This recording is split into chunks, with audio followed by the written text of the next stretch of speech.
Welcome to TWitWoW, the best wrestling podcast made for wrestling fans by wrestling fans on the web today.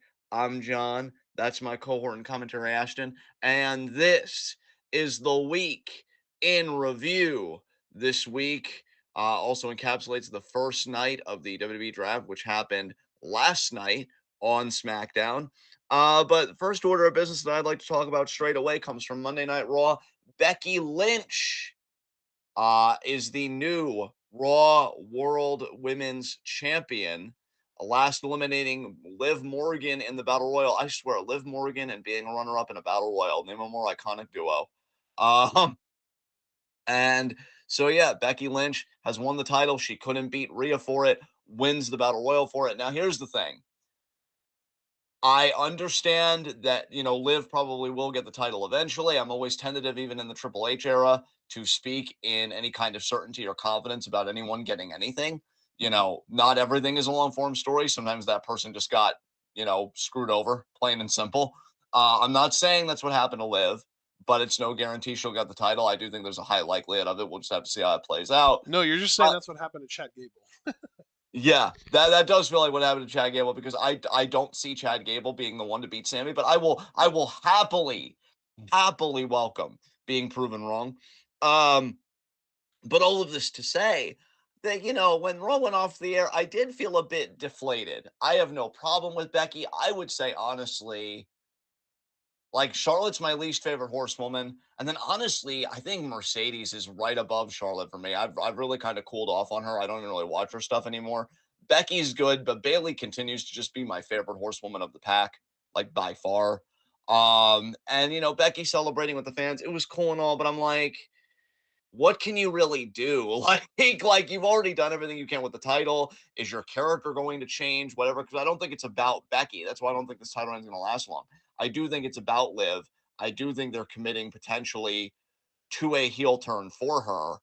And I just hope that Liv would get it back relatively quickly at back, or not even get it back, but just win it because she's only been a SmackDown Women's Champion, never a Raw World Women's Champion. But just win it relatively quickly at Backlash. But I will say positives on the Battle Royal before I hand it over to you and any insights you have, or if you want to comment on things that I noticed. The big highlight of the Battle Royal to me wasn't even Becky or Liv. It was Chelsea Green. Chelsea Green is starting to get over with people, and I, for one, fucking love that and welcome that with my whole being. Um, and yeah, because at one point she gets eliminated, but the referees, they're too distracted by Becky being laid out because Becky eliminated Piper Niven, and Piper was not happy about that at all. And I believe it was I think it was Natalia that eliminated her originally. And then Chelsea just gets back in the ring. But then when Chelsea got properly eliminated, there were boos. And even before the boos, there were like a small section with like Chelsea chants. I'm hoping the more screen time she gets, the more over she gets.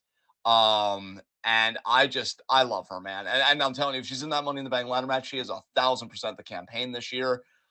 Maxine had good spots with both Candice and Indy. I like how they're progressing that story, actually giving Maxine something, especially after the dressing down that Chad Gable gave the whole Alpha Academy earlier in the night.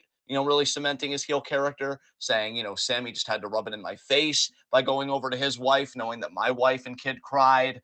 And then just pretty much calling the Alpha Academy losers and saying we need to refocus on getting me my Intercontinental Championship. So it seems like a more selfish Alpha Academy is coming. Trying to think about other bright spots in the Battle Royal. But yeah, Chelsea and just Liv doing Liv things, those are the standouts. I was disappointed how quickly Shayna was eliminated.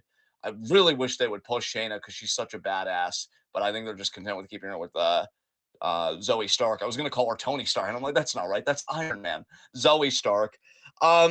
So what did you think, man, about Becky winning the championship? Were there any standout moments to you in the Battle Royal? Did you notice Chelsea getting more over like I noticed? Like, what were just your thoughts on it, man? Yeah, I did notice the Chelsea stuff for sure. I feel like maybe she is building some momentum and starting to get more over. I also love that for her. And I Yes. definitely feel like she deserves that. She's excellent at what she does. Honestly, I don't remember the battle royal itself super duper well though. I just remember being disappointed um, very early on Monday when it was announced that Becky, or not when it was announced, but when Becky tweeted basically that she was going to be in it, because I just felt like that was it. That was like sort of, let's wrap it up, everyone. That's, it's obvious now that she's winning the whole thing. Because we were even talking about on Wednesday or on last week's episode of this on 420, as a matter of fact, that I just feel like they've been really assassinating the Becky Lynch character by, I kind of made a big deal about going into WrestleMania. The match that she had with Rhea, she went out of her way to make that personal. Yes. Becky was like joking around and she made a joke about like your daughter's going to call me mommy. And rather than letting that slide and continuing to attack Rhea, Becky took that to heart and she made their entire feud then about her daughter. About, get my daughter's name out of your mouth. Don't ever talk about her about that again. My father never got to meet his granddaughter. Like she made it very, very personal. And then she lost. And I feel like that is just this very, and not to mention, even earlier on in the year, she felt like she had to win the Royal Rumble and get to WrestleMania to face Rhea because she felt like if she couldn't hang with Rhea, maybe she didn't belong in the business anymore. She lost. So, like, everything was pointing towards WrestleMania being like a huge must win match for Becky, and she lost, and nothing came of that. And then Rhea had to vacate, and so-called babyface Becky Lynch swooped in when her biggest obstacle that we now know she is incapable of overcoming was taken away and takes the title away from Liv. I don't see how anyone can justify Becky Lynch as being a babyface right now, other than her biggest competition is another bigger heel. Like that's it. Yeah, I mean, no notes. No notes. I feel like I completely agree with you. And I'm on Rhea's Twitter now because I wanted to share what she tweeted when the result came out that Becky was the champion. Okay, here it is. And yeah, she said it perfectly. The forever runner-up and the interim champ. Because Liv again, always the runner-up in battle royals. And Becky, yeah, is an interim champ precisely because of your point. Like, hey, Becky, you never beat me for that title. You got a chance to beat me for that title, and you failed.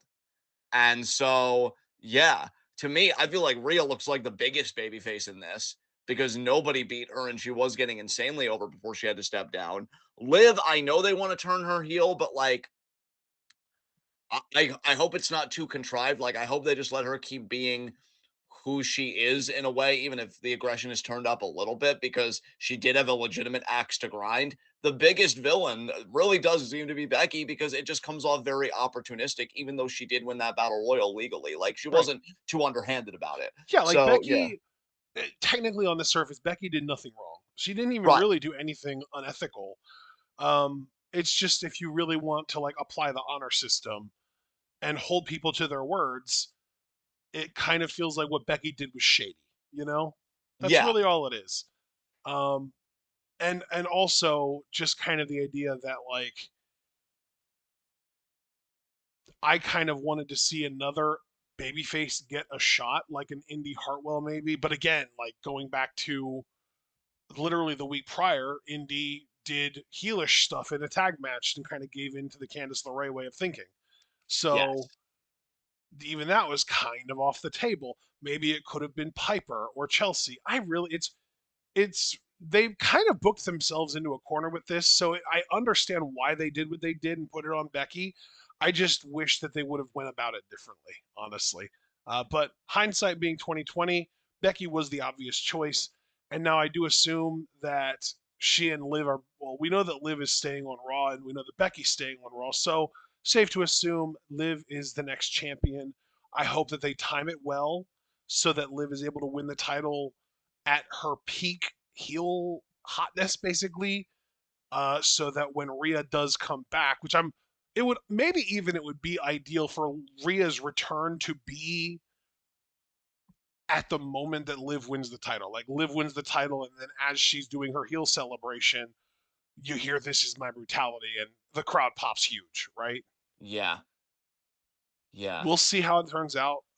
Maybe it would be better to have Liv win and get her like her, she gets away with the title, but then when we do like one of those heel celebration segments that WWE loves to do, and Rhea interrupts that instead, you know. Yeah. So either Uh way, it definitely feels like that is where this is headed. And if Becky needed time off, that would be when they would do it then. Yeah. I know this won't be the last time we talk about the Raw Women's Division because obviously there was a very surprising draft pick last night to Raw and Kiana James, and I Yeah. want to talk about that a bit later. But connecting threads here because I had mentioned Maxine having that moment where she eliminates both Candice and Indy in the Battle Royal. She does get eliminated though by Nia Jax, but she stepped in Nia Jax when she got a little offense. And you know what? The crowd was a bit into it.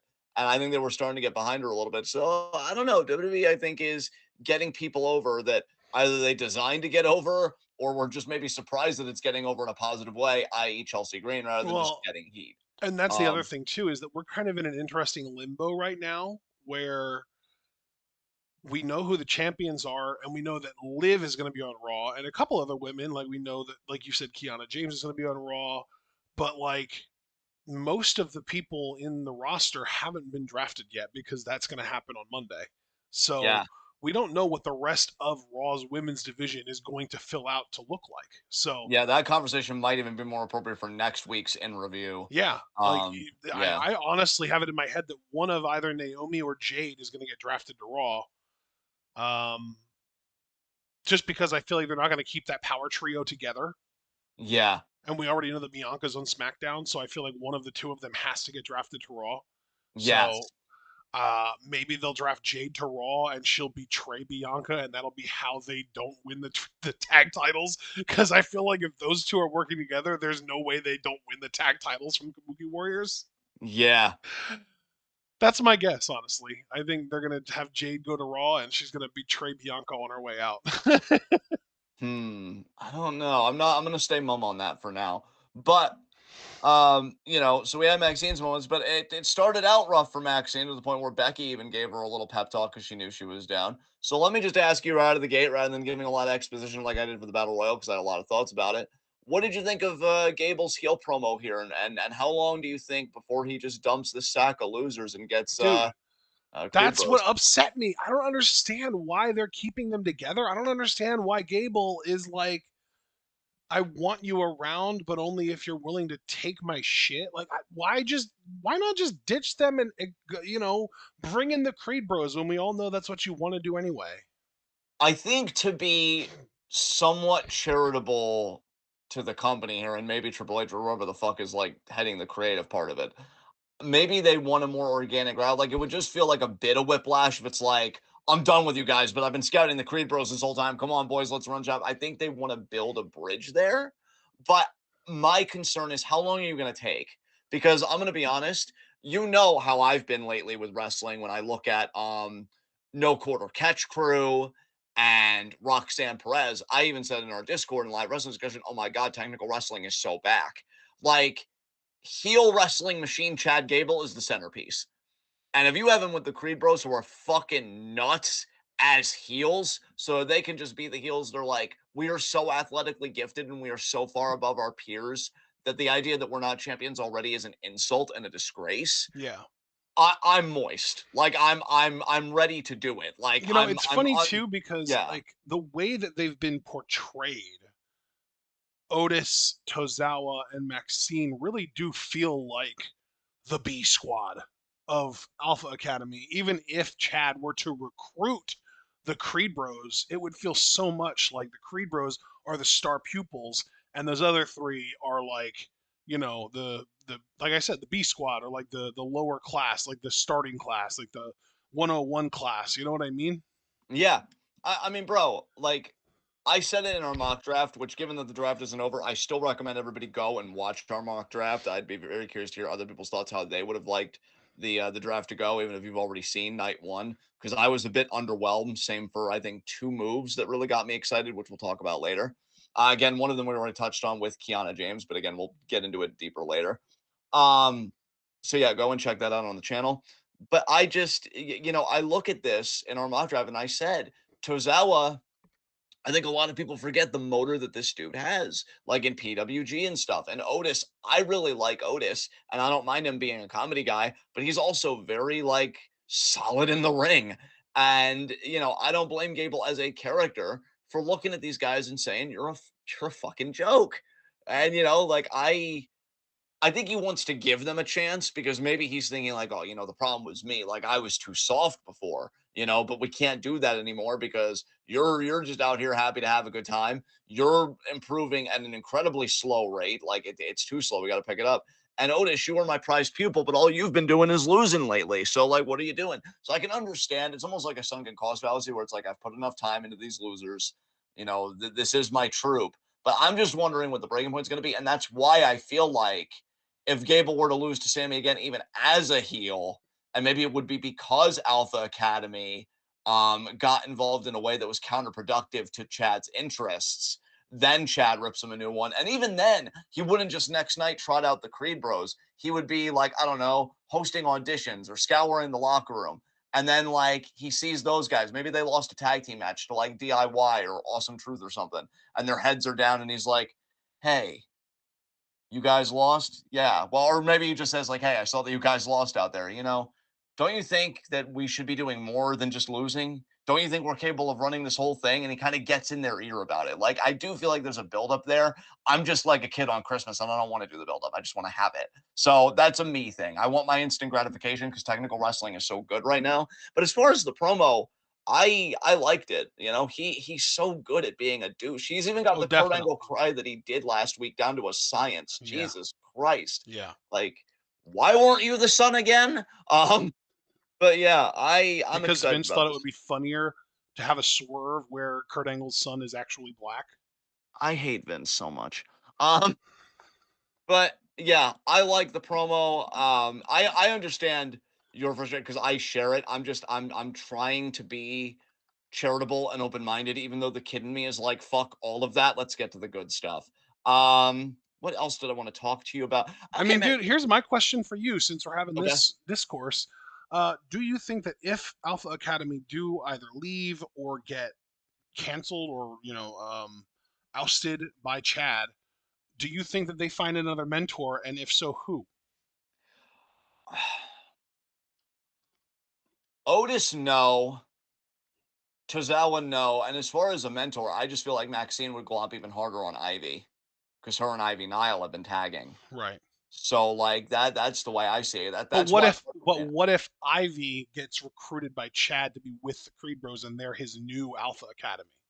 ooh, And Ivy like says like, I can't hang out with you anymore, basically. I don't know. I don't know. Like I really wonder what happens then from a character perspective for Tozawa, Otis, and Maxine respectively. Yeah. Yeah, it's a good question, man, and one that I haven't really thought about. I don't know. I feel like Because there's something there. I just don't know who would be best because you've got this perfect setup where you've got the big dude, Otis versus Brutus. You've got the smaller dude, Julius versus Tozawa. You've got the woman, Ivy versus Maxine. But you just need a mentor. Like, who would be a good mentor for the current Alpha Academy team to replace Chad when he recruits his new swarm of recruits in the former Diamond Mine trio, you know? bro, I'm gonna be totally honest with you, just the way you laid that out, right? And I know it's not possible. I'm just saying because we're just talking. If this was in another time in WWE, Daniel Bryan would have been fucking perfect for this. Yeah. Because he already had the feud with Gulak, right? Where he was like, "Oh, Gulak," he's done I mean, angles fuck, like this. Gulak would have been great for this if he didn't get fucking outed by Ronda. Yeah, exactly. Yeah. Because we've seen babyface Gulak, and yeah, that would have been interesting. But yeah, I feel like Daniel Bryan would have been fucking perfect for this. Because when you're describing that whole thing, I'm like, that's him. That's his babyface character, or at least one of them. Um. So yeah, but as far as like the actual roster, like, well, we gotta choose somebody that actually works. And this is another reason why it's a shame that Gable Steveson was such a bust. Because imagine Yep. like if he was like a hot babyface, like he could Yep. have come in and done this. But Yeah.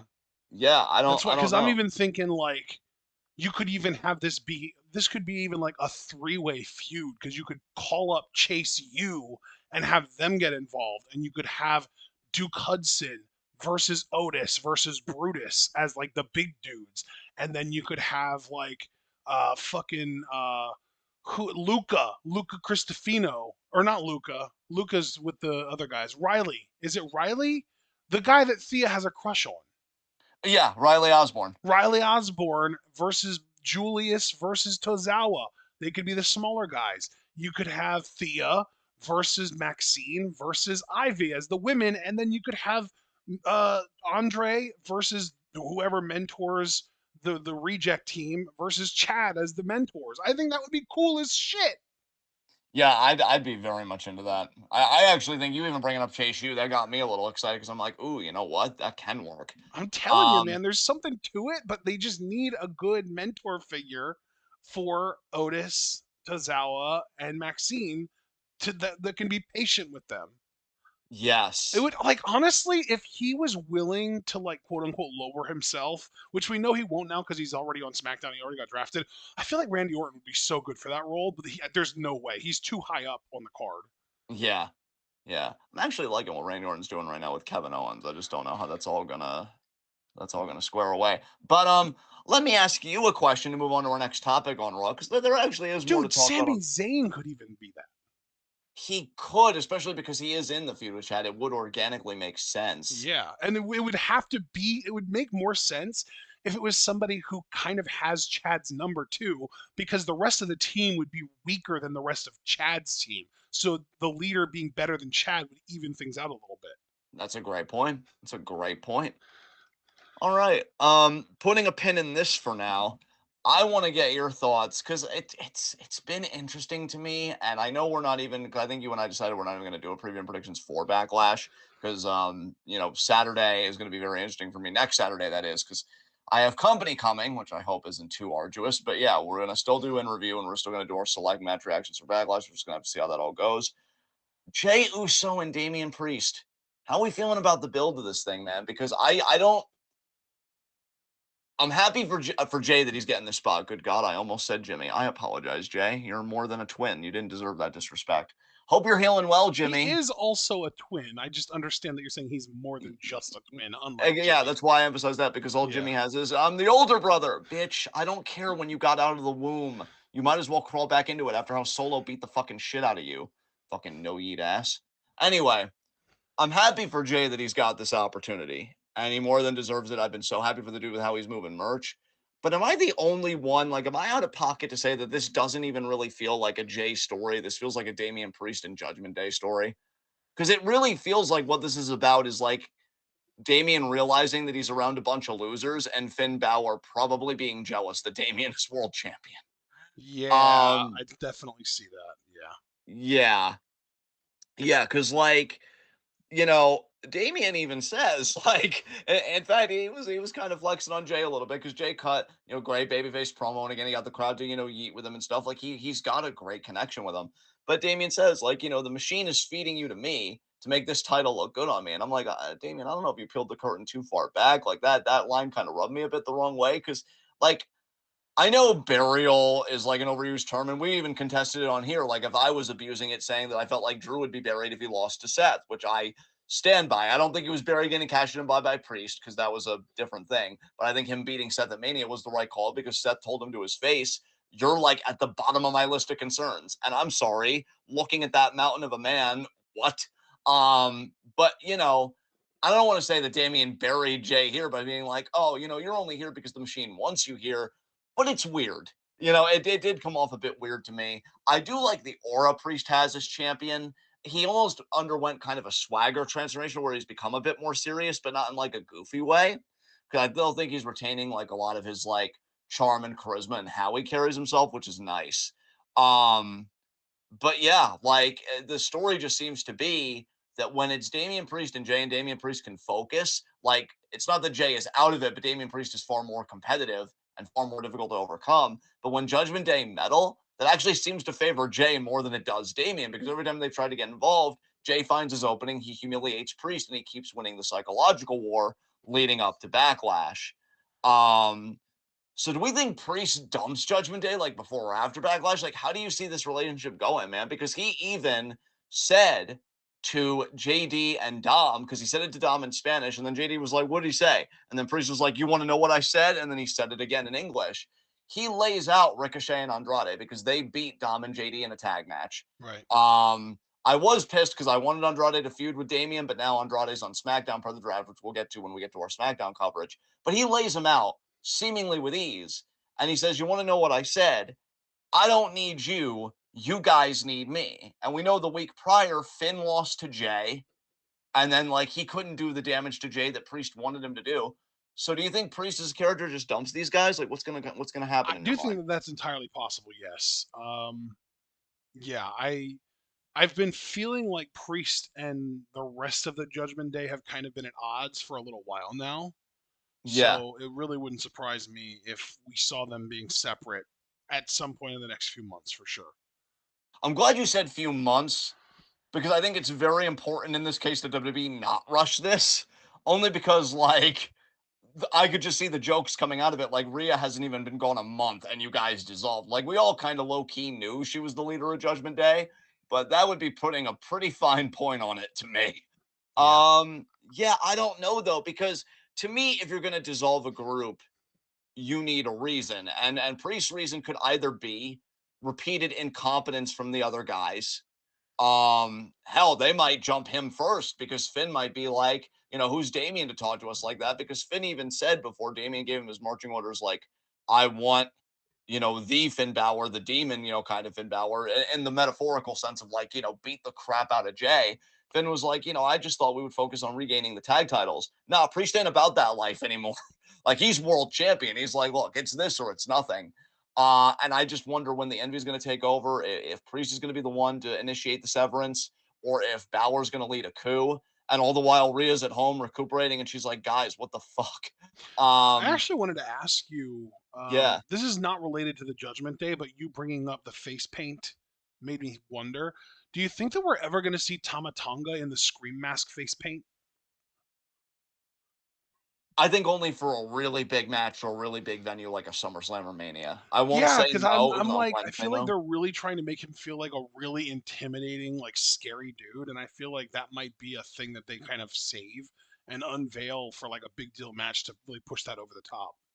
Yeah, I agree. Yeah. Yeah, because I'm actually surprised how they're booking Tamatonga, where he's supposed to be like this, not necessarily enforcer, but almost like this killer. Like once he gets sicked on you, like it's Problem over. solver, right? Yeah.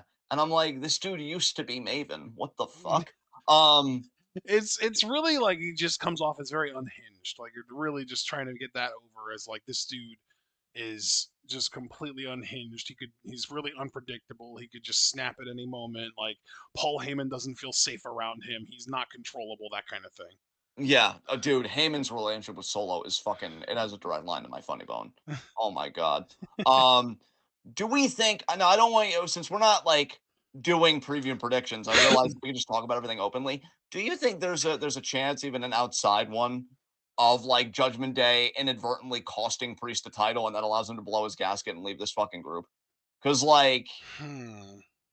because particularly Dom and JD, because Finn is so accomplished, like he's self assured, but JD and Dom are like quintessential scrubs, and they may want to really try and prove their worth to Priest, and they go out of their way to prove their worth so much that it actually backfires spectacularly. Like I'm just that has been a thought that's been in my mind. So I'm wondering, like, if you think it's at the very least possible, or if you just Yeah, think, nah, I would say possible. yeah, I think I'd like to see Drew. I would like to see. Well, actually, no. Have we already know that Jay is staying on Raw, right? Like that was made yes, official. yes. Yeah, so actually, I would kind of love it if Jay would actually win the title just until the end of July for Clash in the Castle, so that Drew can take it from him. Because Drew and Jay have so much history, and like Exactly, exactly. yeah. And then Priest could maybe do a whole feud with Finn and then maybe get back in the world title picture like after Drew. Because then Drew could win it and then Priest could get back in the picture because it's like, I don't need a briefcase to beat you. I did it once, but I can do it again this way too. Like, yeah, I see the vision. I think it goes Priest, then Jay, then Drew, then not necessarily Priest again. Really it depends on where Gunther goes, because if Gunther's staying on Raw, Drew is fucked. But yeah, we'll have to see how that goes. But speaking of Drew, though, this is a perfect segue though to the next thing. Let's talk very quickly about a cluster of issues all surrounding one concept, which again I say quickly because this is Saudi shit. King of the Ring, because they're already promoting that. Drew said he's going to win the Yep. King of the Ring. Gunther. I'm guessing Sheamus will probably be in it. Xavier wants to win the crown second time in a row. Yep. Gunther has his sights in on it. I'm going to say right now, Gunther is my early favorite because I think a character like Gunther and really just an athlete like Gunther, you fucking stack those credentials. Longest reigning Intercontinental Champion, King of the Ring, and inevitably World Heavyweight Champion. Hopefully. Um, but yeah, like that's been the whole talk. Drew is still going after CM Punk, like he's still got him fixated, but Drew continues to just be great on the mic. I saw his segment. He was getting whatted. Say what if you French kiss your cousin? And some people actually did what? And he actually looked to that section. He was like, "You're sick." I love it. I love it. I love it. I love this man. I love this fucking man. Um, I'm guessing, you know what? I shouldn't make any assumptions about anything, but I'm going to assume you don't have any thoughts about King of the Ring, but I do just want to field it to you. Do you have any thoughts about the tournament? Are you hoping there's any kind of an incentive, anything like that? Because it would Well, I get mean, people an on a roll. incentive would be nice. Even just like contendership. Literally, just like, oh yeah, you win this tournament, and not only do you get to carry around a crown, cape, and scepter for the next few months, but you get to challenge for the title at SummerSlam. Yeah, they did it with Brock, and then they never did it again after that. And I'm like, fuck you. It doesn't even have to be SummerSlam. It could be like, oh yeah, you get to challenge for the title at the PLE of your choosing, or even like at the show of your choosing, but like it's not Money in the Bank because you have to make it in advance. Yeah. I mean, imagine being a wrestler and being like, fuck that title shot. Give me that Burger King crown right now. Right now. Like what? Well, But yeah, what? we we've got we've got a lot of people declaring. And speaking of Burger King, I'm sure Drew would think that Sheamus would make a fine sponsor for them. Sheamus is a former King of the Ring as well. Let's not forget that year, fucking 2010. Um, and because Sheamus comes out, they have a little verbal back and forth, and Sheamus just pretty much says, like, you blew it. Like you won the world title, you stuck around too long. Pretty much again going back to that iconic video, Sheamus in a much calmer way saying, all you had to do was leave, bruh, and you blew it. And then Drew throws it back in his face, and he's like, I'm only saying this because I'm your friend, but you should hear everybody in the back. Everybody in the back. It just seems like you, Drew, but okay. Just saying, it used to be banger after banger after banger, but now it just seems to be burger after burger after and Sheamus being a good sport, he's like, look, I can lose the weight. You can't lose stupid. And I thought they were gonna come to blows, but Drew's like, no, you know what? I'm the only real friend you got, Sheamus. So I'm gonna stay and I'm gonna observe your matchup. And Sheamus would go on to beat Nakamura. I reiterate, I'm tired of my boy Nakamura eating L's. I really wish he would have won that Raw World title already, but now it just seems like he seems so far away from it. So I don't fucking know. Maybe he'll go to SmackDown and feud with Cody again and lose to him again. Um, but yeah, Sheamus is victorious. Gotta wonder if those two will meet up in King of the Ring. But the other side of King of the Ring with Gunther and Xavier, Gunther looks at Giovanni Vinci. I was going to say Da Vinci, but it's Giovanni Vinci and Ludwig Kaiser, and says, "Hey, handle this." And Xavier's like, "No, we faced them so much already." And I agreed with him. Like, you're not going to have a better match than that street fight they had. But they do have a match. New Day win.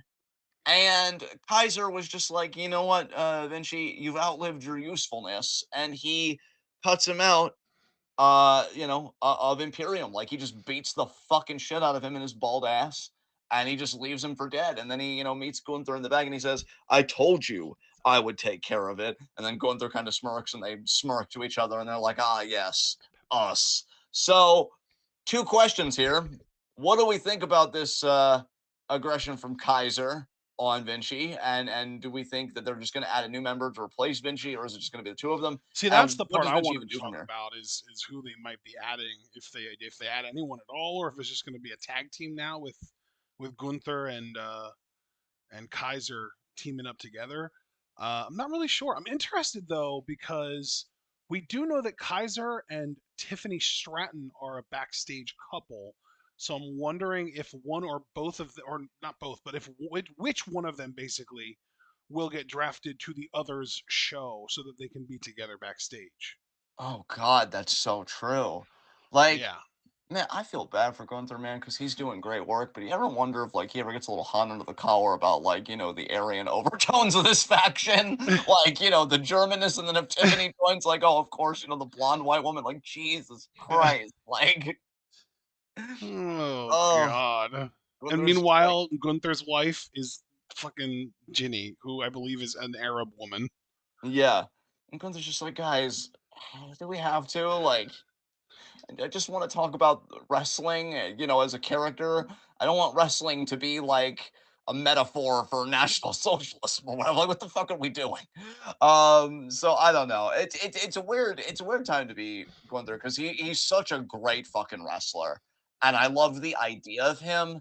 And I'm not even saying like the packaging ever really bothers me, but you just bringing up Tiffany, I'm like, my God, how on the nose can you get with it? Because like I'm able to digest it and I'm able to live with it if I don't think too much about it. But if you had Tiffany, I'm gonna be thinking about it every show. I'm gonna be like, we know why she's here. We know why she's here. Wrestler? No, blonde and white, fucking fitting that aesthetic. So we'll have to see. Do we think Vinci just goes to NXT or something? Because he doesn't feel like he could just bounce to SmackDown or whatever. I feel like he could just show up on Ava's God, show. yeah, that's a good point. Shit, let him go to NXT or I'm sorry, I didn't even mean to say NXT there. I would have originally said 205 Live, but at this point, let him go to WWE Speed on X. Apparently, they're making a championship, and I Ricochet know, is like in the tournament I finals or know. whatever. I Yeah, like. Don't get me wrong. I don't like him, but like that's an actual option now that people can do. yeah. Go be bald somewhere else. Uh, X, the bald social media network. yes, yeah. See, you get it. WWE Um, Speed, the show for baldies. yes, yes. Oh my God, it's That's why they're true. making Ricochet their champion. Holy shit, dude! I feel like you blew the whole thing wide open. Holy fuck. Um, so Hey, I mean they're awesome more truth. streamlined. That's why it's called Speed. That's true. So awesome truth retained against DIY. And the only reason I I bring this can't up, be. I'm sorry. I can't be the only one that was surprised by this. um, I think the only reason I wasn't was because it's still so early in Awesome Truth's reign. I know, but I feel But like their yeah, only purpose of winning the titles was to beat the Judgment Day. yeah. And then like that's it. Now they beat the Judgment Day. They had their cute little segment where Truth pretended that he brought the tag titles back to the Judgment Day, and now we can move on. And I thought that the moving on would be Triple H putting the tag titles on his guys, which is DIY. Which here's the thing though, and this is what I wanted to kind of talk to you about because of retention, I wouldn't waste your time on that. And I might even still be wasting your time now, but I do still feel like there's a conversational nugget here. They do a WWE.com exclusive. I think it was like Raw Talk with Jackie Redmond, who seems like a sweetheart, good for her. And she's talking to DIY, and she pretty much asks them what's next, and Champa seems really snappy. He's like, "This was what was supposed to be next. We're supposed to win the titles. Like now we're just circling the drain, more or less." And he really gets a tutor there, and he walks up. He's like, "I can't do this right now." And Johnny like apologizes on Champa's behalf, says he's just an emotional guy. Like it was a rough night for us, but we'll get up, we'll dust ourselves off. So it seemed like Champa was like, "We had to get it done tonight. We didn't get it done tonight. How many times are we going to keep doing this?" Ooh, And Jonathan Gargasol, like, how can you not see what's happening? How can you not see what's happening right now? Like, he's an emotional guy. Yeah. Remember the last time he was feeling really emotional? He let you know just how much he loved you. And I remember that being a pretty traumatic moment for you. bro, And a feud that he. at You know times, what they need to do? Johnny yeah, needs to remember, and he needs to turn heel with him so that they don't turn on each other. They need to turn heel to beat Awesome Truth the next time they challenge them, and then we'll have heel DIY combined with heel The Way because Candice and Indy can join them. first of all, I completely agree with you. I just need to be on my ridiculous John bullshit for 2 seconds and frame how I want this to happen. I want Champa to intimate that he's going to beat the shit out of Gargano. So he's got like a chair, right? And it's loaded and it's facing Gargano's back. But then he sees Gargano like low blow an opponent or something or use a chair himself. And then Champa's gaze softens and he's like, wait, You you're too? giving into the evil too? Let's do it together. And then it's like, and then maybe they even have a laugh about it. Like Johnny looks at the chair and he looks at Champa and he's like, you again. And it's like, yeah, it was me, but I didn't do it, and now we can be healed together. And then, like, hilarious. I want somebody to second guess being heel because their best friend was heel first, and they're like, oh my god, we can be evil together. Why did I never think of this? Because why don't they ever think of it? So yeah, that would be pretty great. But I do think he'll DIY and what you've been saying for a while, because I know you've been saying this even before I have, of just joining Indy and Candace. That very well could happen. Johnny just seems like the most resistant piece of the puzzle, of course. So yeah, if they turn heel and they get another shot, then they'll definitely win. But yeah, I think this is part of getting Ciampa back to the dark side because that's when he was most over and doing the most stuff. And I think Triple H wants to try and recreate that magic. He may even, I'll tell you what, he may even long term want to recreate the Ciampa Gargano feud on the main roster. You just got to be very careful with that because that NXT feud was lightning in a fucking bottle, and you don't recreate that shit easily, if at all. I'd also Yeah, like to add, I think heel Champa works best because it also best represents his real life personality. yeah, yeah, absolutely. Thin blue line ass. Let's see. Anything? I think that pretty much covers all the essentials of Raw. That I like all the conversational points because there was like skippable stuff, but we're just doing that. We're just skipping that. So yeah, I think that's essentially it. So we can move on to NXT Spring Break-In, which we kind of touched on New some world stuff here. champ, new world champ, new Okay, world champ. let's just get right into that. How do we feel about the Trick Williams era of NXT? Are you excited for his title reign? It's about damn time. Hell yeah. You know, I'm a little surprised that Mello wasn't there at all. Like he just didn't show up. Yeah. It doesn't really make sense to me. But maybe this is just the universe punishing me for looking in logic in the writing of pro wrestling. Yeah, imagine that punishing you for being reasonable. That's kind of a weird universe. Um, but yeah, Trick is interesting, man, because I told you what my friend Angel said about the match. He said he feels like Trick needs to work on his selling, and apparently Trick had some kind of botch in the match. I didn't notice. But you and I have already said, and it's been kind of a talking point on this show the last couple months. Selling's a dying art. Now, I do think for Trick to be a top guy, it would go a long fucking way if he really got like he was an S tier seller. Like if he put a lot of EXP into selling, because he's probably going to be a babyface for most of his career. So I definitely don't think it could hurt.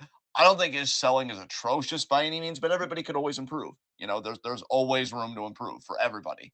Even guys that I really valorize as complete wrestlers, like a Sami Zayn, I'm sure he has areas he can improve on. Um, but if you want to talk about things that were, egregious or that I found, my least favorite spot in the match was when fucking Dragunov recovered seemingly moments later after getting rock bottomed off a barricade through an announce table.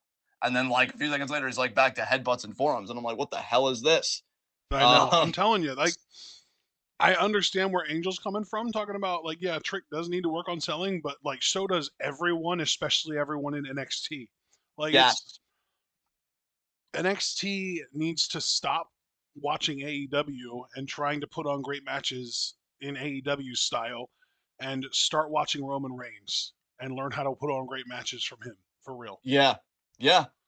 Roman did generational work that every up and comer should be like studying pretty religiously, Yeah, especially if you're aspiring to be a heel, yeah. especially. Watch But Roman either baby Reigns, watch Bailey, watch Asuka. Um, I mean, it might be a little bit tough nowadays because he's not around anymore. But go back and watch Bray Wyatt matches. You want to talk about selling? Like those are the people you need to learn how to wrestle matches. From that's like yeah. gold standard shit. Pull Sammy aside and ask him like, you know, the art of selling that you exit because like the way he sold ankle locks from Chad and stuff like that or beat downs from Bronson. Like hell KO, I feel like really made Solo and Tama look like killers without he sold the beat down, being all bloodied up and shit. Like there are sellers in this business. It just needs to become the norm again. And I'm not going to switch over to optimism and say that it is because I still feel like it is a dying art. Again, especially in NXT and especially in AEW with some of the If you spots that want I an see people absolute like. master class in selling as a babyface specifically, Yeah. go watch summer of 2013 Daniel Bryan matches. Yes, dude. Yes. Yes.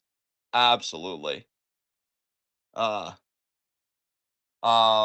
so who do we think Trick's first big feud's gonna be with? Because I've heard rumors that it could be Dijak, but I still want Dijak in the North American title picture for that Obafemi matchup. So Maybe maybe he'll loop his way back around. I wouldn't be upset if we got Trick Dijak first, and then on the heels of losing to Trick, Dijak kind of rebounds back to going after Oba again. yeah, yeah, I could see that. I wonder if Tony D and the family are gonna be drafted this Monday. I would Because if hope not, so. yeah. What was that? I said I would hope so. I would hope so too. Because but then again, though, since we're talking about them real quick, let's just touch on the fact that they did win the six man against No Quarter Catch Crew. Really fun match. Hmm. Damon Kemp was the standout to me on the No Quarter Catch Crew team. I feel like I haven't been paying attention to him for so long, but I really saw something from him in that tag match. But Tony D got the pin, and I want to say, did he even pin Charlie Dempsey? I want to say. So like, it seems like they're still doing this No Quarter Catch Crew family story, and Tony's going to challenge for the Heritage Cup next. Though they keep talking about Tony refusing the brass knucks at Stand and Deliver. I have to wonder if Stax is going to want to do a coup at some point and lead the family. I was just gonna say, I almost wonder if maybe Tony D gets drafted by himself, and then maybe, yeah, like he finishes this story, and at the end of the story, he gets beaten out of the family by everyone else. God, I know they can't do it literally because one, this isn't Lucha Underground, and two, it would make no sense if he's getting drafted because you'd have a lot of explaining to do. And I think Triple H is taking kayfabe like more seriously in that way, like at Yeah. least give it a rationale. But I want them to Joe Pesci the shit out of him. Like they're just like, "Hey Don, we made a special dinner for you to say goodbye." And then he goes and it's just an abandoned building or something, and he's like, "Oh no!" And then he feels a thud to the back of his head, like a baseball bat or some shit, and then they just Bink. kick the fuck out of his ribs. Oh, they just whoop his ass. It'd be amazing. Oh my god. Yeah. I have issues, but if you're gonna be a mob, be a fucking mob. I Um think I think the last month or so there have been a lot of instances of you and I both just really wanting WWE to have like not just cinematic storylines and camera work, but also cinematic level writing, and they've been falling short quite a bit. yeah, yeah, like I like that we're seeing more long form stories. I need a bit more the word I would go to is I need a bit more grit in them. I need a bit more grittiness in these stories I and just realism want in a better way. character motivations. I want Yeah. characters to do what would actually make sense for them to do. Yeah, and that is a completely reasonable desire from where I sit. And, stories like this, I think, are a great avenue to do it. Here's a question for you, though, because I know you and I stan very passionately women's wrestling, and there are definitely women in NXT that we like. How do you feel about the continued push of Jada Parker? She beat Fallon Henley on this show, and I'm wondering how soon before she does something big. Maybe You she'll know, feud with the first women's North American champion or something. yeah, it's pretty cool. I do like Jada somewhat, but I do see her as being very very green still. I don't think that she is in the conversation to actually win the North American Women's Championship even this year, I would say. Right. Um, if this is a push at all, it feels more like a get off the ground kind of thing rather than a like rocket ship kind of thing. You know what I mean? Yeah. Yeah. It's Absolutely. like a, like this woman is finally ready for something, so let's give her a couple of wins over some more established women to make her feel more legit, that kind of thing. Yeah. Yeah. Currently Jada's undefeated, so she will probably her first loss, I'm guessing, will be either in the North American Women's Championship tournament or to whoever goes on to, maybe in the finals, or if she's not in the tournament, maybe it'll just be to whoever the champion is to lose, a title shot. Yeah, because I'm still convinced the finals, if they're doing a tournament, we still don't know exactly how they're like crowning this champion or promoting the championship. I still think the finals of it is a tournament are Thea versus JC. It just feels so much like what You the story's know, going. I don't think that's going to be the finals. I do think that that match will probably happen during the tournament, but I don't think it's going to be the finals. I think the finals, it's probably going to be like someone like Sol Ruka in the finals, maybe against. God, I don't want to get my Gigi bias cloud me. So I'm going to say Sol Ruka versus. I will say Fallon Henley. Question, because I like that. Is this after Fallon's turned heel? Because I still believe Yeah, Fallon's well, yeah, turned because heel. Sol's a babyface. Everyone loves Sol Ruka, so yeah. Yeah. Heel Fallon Henley seems I'm open to it. I'll put it I that way. think she's gonna end up getting paired up with Izzy Dame now that Kiana James got drafted. Oh, bro. I kind of like that though, because it's like, look, you guys beat me, and like if you can't beat them, join them whole mentality. And yeah, Mm. like and especially because I like Izzy, and I really don't want this to be an insult because I don't mean to be like Dick John right now. Because you guys know when I don't like somebody when I mean to be a dick, but I still feel like Izzy, there's not enough to her yet to be on her own. I definitely want her to be running with a group, or at least one other person. I was gonna Uh, say bare minimum, if they don't want to put anyone else with her, just one on one, she could just attach herself to JC and Jasmine. Oh no, we made Foster upsetting because we're talking about Fallon being a heel. This has nothing. It's okay, Foster. We're just gonna make all the cinnamon buns that we can eat to our heart's content until the pain goes away. That's what I do a lot. Um, but yeah, North American Women's Championship. I am so dialed in on that, and I am so intrigued by that. Very excited what's going to happen. Yeah, they haven't even announced like a bracket yet. I wonder why they announced the title so early if they didn't have something in mind. Yeah, I know. It's crazy. That's why I am wondering like where this is all gonna go. We kind of touched on Sol Ruka and Blair during our mock draft because I had Blair going to Raw, which I guess still could happen, but it didn't happen on Friday. Um, Fun match. I like the inspired spots, and they're really pushing Sol to the point where it's funny we're talking about the Women's North American Championship because I even asked in the live wrestling discussion of our Discord with her beating Blair Davenport twice in a row, if she wasn't going to be Roxanne's next challenger because Roxanne retained, which we'll get to that in a second because I fucking love that triple threat. But yeah, I mean, so what do we like? You already feel like she's maybe in the finals of the Women's North American Championship tournament. Do you feel like she could be Roxanne's next challenger though? That could be another viable path, or you feel like Roxanne maybe will just circle back to Tatum because Tatum did get pinned, but she got that 450 and she was going to win until Roxanne interfered. So, like, how do you just see that whole scheme laying out for the women's championship? Dude, I'm not gonna lie. I was kind of hoping that Tatum would win the damn thing. Yeah, dude, she's really compelled me with her work lately. I'm really liking Tatum Yeah, a I lot. honestly, this is one of those things that we are gonna learn so much on Monday with the draft because I do fully expect Lyra to get drafted. Part of me wonders if Roxanne gets drafted. I know that they say that champions are protected, but they don't give a shit about the rules that they come up with. They break their own rules all the damn time. They could say, "Oh yeah, only main roster champions were protected," and draft Roxanne and Trick both, and say "fuck you" to Sean. Yeah. Nothing like saying fuck you to Hickenbottom. I'm saying Uh, like I'm so intrigued because if it's just Roxanne in NXT and Lyra gets drafted, part of me actually wants Tatum to be the one to beat her for that title in a one-on-one match. Dude, again, I love Tatum's whole rationale, and I posted her exclusive in the Discord when she like talked about like her losing.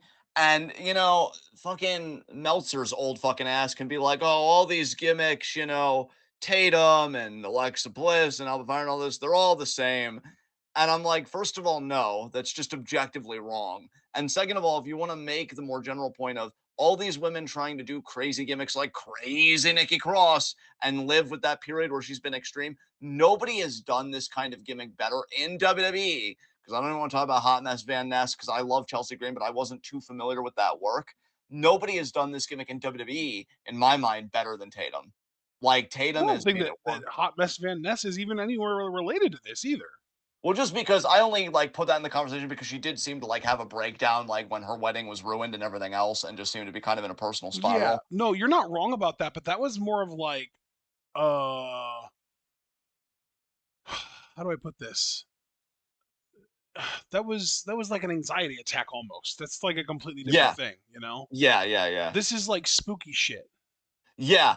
And This is I'm more just along the yeah. lines of like half of the TNA Knockouts division. Yes.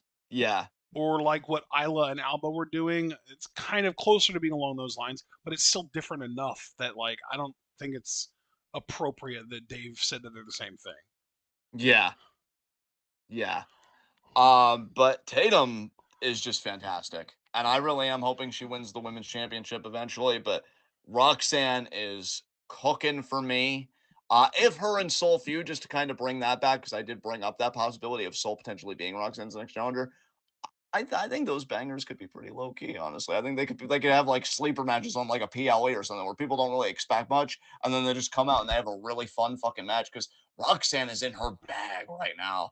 I Yeah, am she is. loving watching her work, man. That fucking finish with that jackknife pin on Tatum. Again, you know me. We've been doing this podcast for years now. The fans know me well enough, or you guys should. Immaculate technical wrestling is my goddamn shit. Not that Brit rest shit of let's work a finger for 10 minutes. No, I'm talking the chain wrestling, the fast paced chain wrestling, the Grappling. counter wrestling, the Real real grabs. fucking grabs, baby. Yes. Roxanne is doing it and she's doing it fucking well, bro. Doing it and Oh, doing it and doing it well. precisely. Precisely. Dude, everything she does looks so good. And I know, she knows it because she calls herself the prodigy for God's sakes. But like, I'm gonna be honest, and again, I know classic John, but I really am sincere about this. It's so much better with her as a heel. Because I don't agree with Cornette on much, thank God.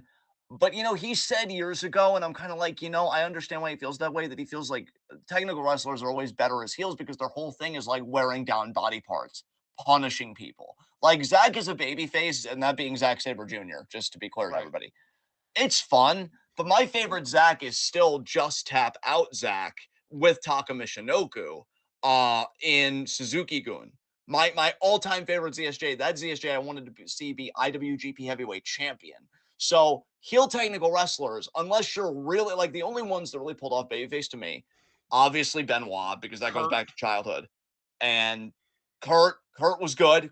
Wrestling Machine, Kurt Angle especially, 2006. And Daniel Sammy. Bryan. Who else? Oh, I said Sammy. Sammy works. I don't really. You're right. You're right. That's more on me because I never consider him as part of that lineage. So it's not impossible, but like there are technical wrestlers where you're just better as a heel, and ZSJ is one. And for my money, I think Roxanne's in that camp too because No, dude, everything she you know does is what? You're perfect. right. I was out of step for mentioning Sammy. He's definitely not that type of technical wrestler at all. Yeah, I mean, he's a great technical wrestler, but that's not his style, you know. exactly, But yeah, like exactly. Kurt and Chris and Brian, yeah, that I Yeah, totally get what you're saying. And Zach, yeah, I get you. yeah, yeah. And like Roxanne though as a heel, like every move is flawless, but she's vicious, but not like again in that tired Brit rest way of like let's slow the match down. I love the energy of the triple threat. Everybody was on their game, but Roxanne I think had one of the biggest responsibilities because it's like okay, how do I get this jackknife and I don't have to negotiate with her legs and look like I'm wrestling for it? Like I just want to get it, and she executed it first try flawlessly. And I think that goes to her and Tatum. It takes two to make a move work, but Well, they and both dude, so you well. saw what Tatum did before that, right? Yeah, the 450. Tatum Paxley can do a 450. What? Yeah, exactly. Yeah. Says who? Like, and I love too that she busted that out in the biggest match of her life Yeah. because we have never seen that before that match. That was such a I good was so fucking used to triple her threat. using the tequila shot to win matches, and then all of a sudden she busts that out. Like, wow. Yeah, yeah, like that was fucking nuts, bro. And just Roxanne being able to pick the scraps because she wins in a heelish way because she's opportunistic, but it's so impeccably done you don't even care because the artistry of that maneuver, I'm like, we are so fucking back. We are eating. It is good. I'm in my happy place. Like, yes, yes. So I'm all for Roxanne holding that title as long as she wants, so long as she drops it to Tatum. And then I want her to go to Raw or SmackDown and do the same goddamn thing. Like, I am telling you, you want a babyface Rhea to have a genuine heater to work with so she doesn't have to do the Judgment Day heel bullshit. Roxanne I think and Rhea would fucking cook because Roxanne is of a stature that you would almost think like a David Goliath thing, but like David's a fucking asshole. And that's what it makes it work. Like that's probably my number one feud for Roxanne on the main roster is a Rhea. And Wow. I'm so sad that she's out because Rhea is one of the best workers they have. And I want Roxanne to work with the very best just to see how good she really is. So yeah, big praise to her. Um, Keeping it on the women, I know you're looking forward to this next week far more than I am. So I'll give this segment to you because I think you actually did watch this and I just skipped out of this. You have any thoughts about the contract signing for the fight pit between Lola Vice and Natalia next week? Oh, I mean, not really. I don't really have any thoughts. I think I'm less negative on Lola than you are. I think I just kind of dig her a little more than you. And That's I fair. just am looking. I mean, dude, she's former legit MMA fighter. She's gonna beat Natalia's fucking ass. I hope so. I hope it comes off looking good. I really do. And her corner woman is Shayna Baszler. That's gonna be great too. Yeah, that I liked. God, I wish Shayna was doing more. I wish she was doing so much more. But hey, one thing at a time. Anything else to talk about from NXT that's actually worth talking about? Oh god, well no, we're sure as shit not talking about that. Oh, what was Um, that about? Lexus King and Baron Corbin. Ew. Yeah, exactly. No, I think we're good. I think we can get the fuck out of here. And anybody in chat that's like, what about this? Well, if we would have talked about it. So there you go. All Oh right. wait, I mean, I did kind of want to talk about one thing from AEW specifically. Oh well, I was gonna get to AEW later. I wasn't like Oh, gonna. Yeah. oh, I thought I you were ready to move on to our next segment entirely. Okay, no, because dude, I mean, we have to we haven't first of even all we talked have to about talk about SmackDown. Yeah, SmackDown. that's true. But then usually after WWE stuff, I always field it to you for AEW stuff Right, after WWE gotcha. stuff. Okay, That's cool. what we've been doing lately. So yeah, no, dude, with your messages, I knew you were gonna talk about AEW, so I was like, just remember to like give him that time. So I got you. I got you. SmackDown. Really, I just want to talk about draft picks because I feel like that's the most like worthwhile fucking thing here. Yeah. Um, for one thing, this is going to be kind of out of left field because people may be surprised I'm mentioning these guys first. We know that Cedric and Tahuti Miles are staying on SmackDown. You said Tahuti Miles? Well, oh, I'm sorry. I know he has a different Shanti the Adonis, but he still goes by Tahuti Miles on Twitter, believe it or not. And that's why I got confused. Oh, that's cool. So, yeah, so apologies. Ashton's right, but I only said that because that's still his Twitter handle for reasons, whatever. I just what got Um, thrown off there. Yeah, that was because we've been calling him Ashanti for so long that it threw me off that you reverted to that. and again, that's because I saw it on Twitter. Like the WWE added him, and it was at Tahuti Miles. And I'm like, Ah, wait, and then I'm like, okay, but no, you're right. Just somebody fix that Twitter handle. But anyway, use them, please. Elon. Use them, please. Because, dude, honestly, I would not complain at all if Ashanti and Cedric were the ones to beat Grayson and fucking Theory for the SmackDown Tag titles. That would be Um, fantastic. I would love that. they may not get past the Street Profits next week. I think they will. Um, and I feel like Ashanti and Cedric are the team that everybody would be like sleeping on, but quietly build them up and then get them in the ring with the champions and then have them win. I like these two guys. I like the little video package they've given them. And so, I only bring these guys up because I really, really wanted them in NXT just because I feel like in NXT they would absolutely be visible. But that didn't happen. We got to deal with it. So I'm just hopeful that SmackDown will use these guys. As far as things that actually happened on the show, Bianca looking fucking fantastic. She was the first overall pick. Jesus fucking Christ. Like, is she over or what? Like, is she her or what right now in this division? Really cool moment for Who Bianca. do you think the first overall pick on Monday is going to be? Has Becky been drafted? Oh no, Becky's not going to be drafted because she's a champion. You know what? I hope it's EO, but I don't think it will be. I don't know. Really thinking about because we know Roman withdrew from the draft. I think that's another reason that it kind of helped in kayfabe Bianca being the number one pick. I don't know. Do you have any ideas? Who do you think? Oh yeah, I hadn't even thought about it honestly. Um, Yeah, hmm. it'd be amazing if it was CM Punk and it would give Drew a reason to seethe. Oh God, that's so gross. Sethington maybe? Seth was already drafted on Friday. Oh yeah, he was. He was like the third or fourth overall pick. Third, I think, right? Or fourth. It's Yeah, fourth. Oh yeah. man. Here we go. Let's see. Punk is on the list. Drew McIntyre is also on the list. He's possible as well. Hey, if you see the Um, numbers that Drew's doing on social media, he'd be my #1 draft pick and be Dude, like, this guy right? knows how to promote shit. Like, You know fuck. what though? I feel like just to further the story, they almost have to make Punk get drafted before him. Yeah, that's kind of what I was gesturing at, like with Punk being first overall on Raw, because Yeah, for the honestly, seed. dude, that might actually happen because I think the woman, oh Jade, dude, Jade Cargill might be it. As far as women, Jade. As far as men, Drew. I honestly, unironically, and I know I don't really say this much about stuff that Super Bowl comments. I love his idea of it being Gunther. Like, you should acknowledge that this dude just dominated the Intercontinental title for well over a year. Right, but I don't want it to be Gunther because that would mean that he's staying on Raw. Ah, okay, Because the okay, first pick on Monday is a Raw pick. yeah, So that should be someone that we want to stay on Raw. That's why I think it should be Jade because remember how hard Adam fought for Jade to sign her in the first place and failed. yeah, yeah. So I think either CM Punk or Jade, and then the second pick should be Gunther to SmackDown. Speaking of, oh, And because I know you're actually, really.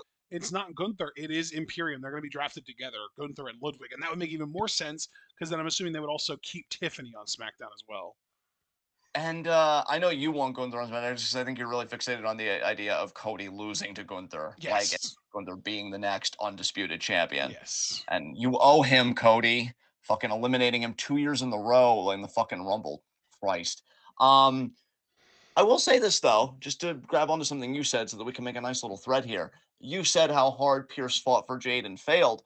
That was one of the weirder draft picks. Braun Breaker is going to Raw, and they had Another all for example of someone that they fought over, and yeah, everyone was like, "Oh man, Adam Pierce is fucking up. All this keeps on signing everyone, but was he really fucking up, or was he just waiting for the draft to snatch him up yeah, yeah. It's like, oh, did you enjoy Braun and for all like three those like months?" yeah, for 3 months, and those matches, if you put them together, maybe last like 3 minutes total cumulatively. Yeah, he's mine now. So wow. Yeah, look, I'm a Braun Breaker's my fucking dude. I don't think I've ever been this hyped about a top guy in my lifetime as a wrestling fan. I do not care how many people he makes cry. Why did he have to beat my fave? I don't know. Guess you'll have to get over it because I'm really looking forward to him dominating, hopefully for the next 10 years, spear after spear after spear after spear, and whatever show he's doing it on, it's irrelevant. I just want him to have great matches, great moments, and then the whole fucking shebang. So, and we know Corbin's going to be on SmackDown, so no Wolf Dogs. And it's going to be very interesting Thank what they Christ, do. honestly, no more lead fucking anchor on Braun's ankle holding him I down. know. Finally, adult Caillou's going to have to be responsible for himself. Hope he's not reduced to eating ravioli out of a can again. Um, No, no. Hopefully he is. yeah, fucking bald ass. So yeah, whatever happens with Braun, I just want him to be in a program because I'm really already kind of getting tired of like the quick matches. Like he crushed Cedric in no time on Friday, which also made me feel kind of queasy for Cedric because again, he's supposed to Yeah. be doing this stuff with Ashanti, and like I love Braun, but let's take care of the people that need to be taken care of. So yeah, um, Braun to SmackDown. One that I'm really ambivalent about because I don't know what side of the way to fall. Andrade to SmackDown. I'm telling you, man. I actually had this in my mock draft on Thursday. It's so that he can be in the LWO now that Carlito is out.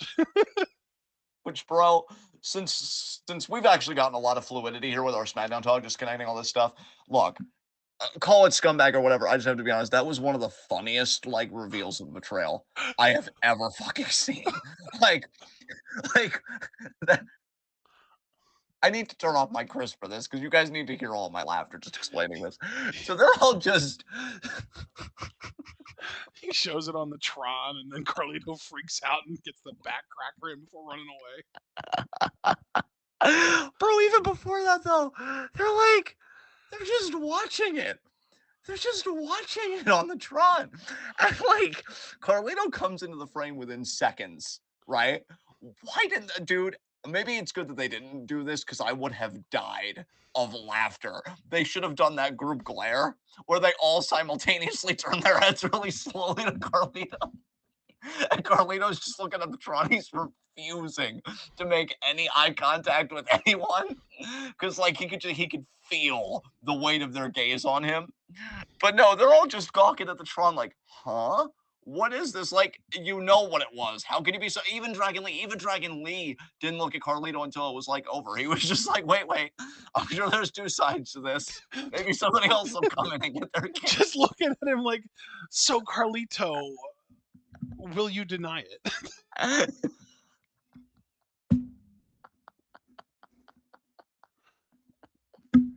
I'm so sorry, but you asking that took me out. Fuck, because it's so true. What the fuck are you people doing? And then Carlito. Fuck, I knew it. I knew this was gonna take me out. And then Carlito being the only intelligent person in the group, hence why he left the group, was like, oh shit, guess my spot got blown up. And he literally throws Dragon Lee into Ray because Ray is the stature of an adult child. And he gets the backstabber on Lee. Fucking Zelina throws her chancla at him. And like he fucking bounces, like, and he bounces with the speed. He doesn't like revel in it like, yeah, swiftness. He's not even like, oh god, my ribs hurt. He's not even like, haha, I got you, Oscar. Fuck you. He's like, no, we'll explain this next week.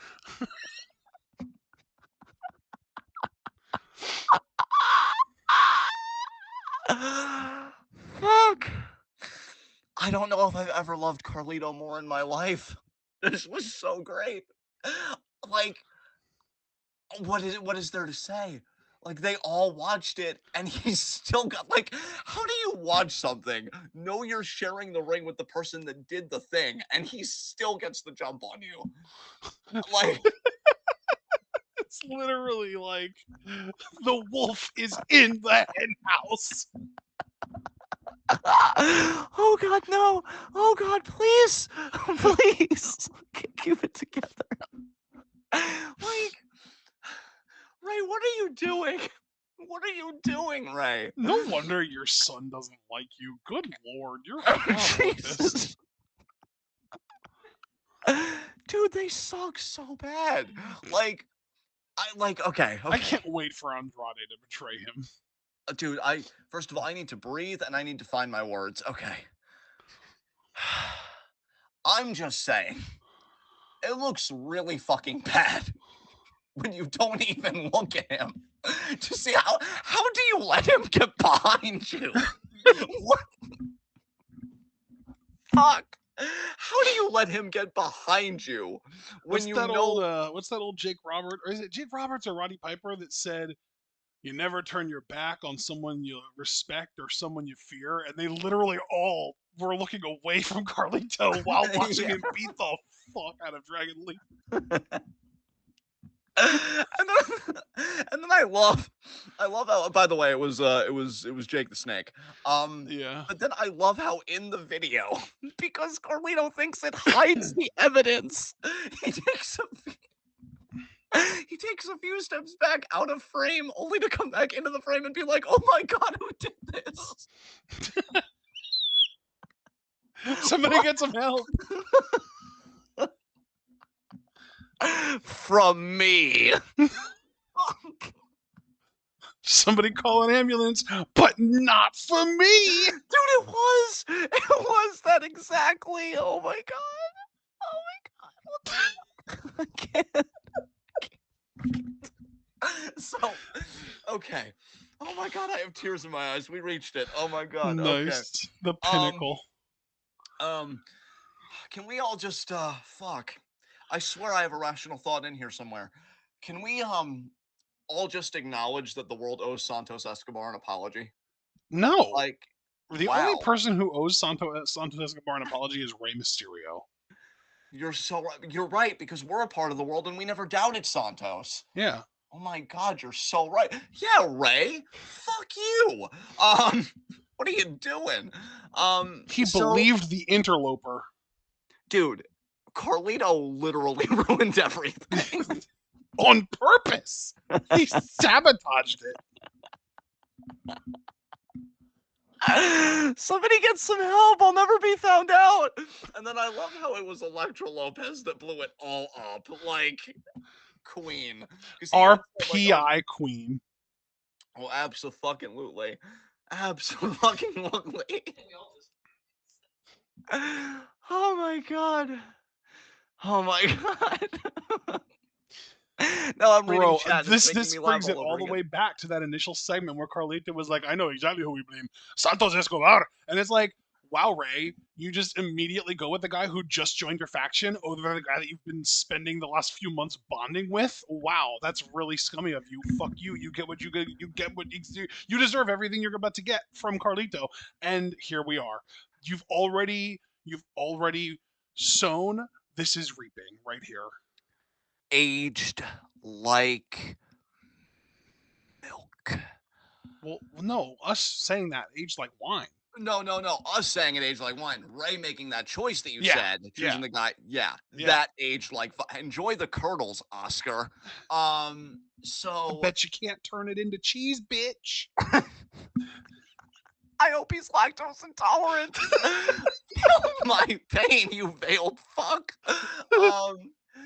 Oh, okay. So that was fun. But yeah, Carlito, you. I honestly, I don't even know if this is fucking legal. Who gives a shit?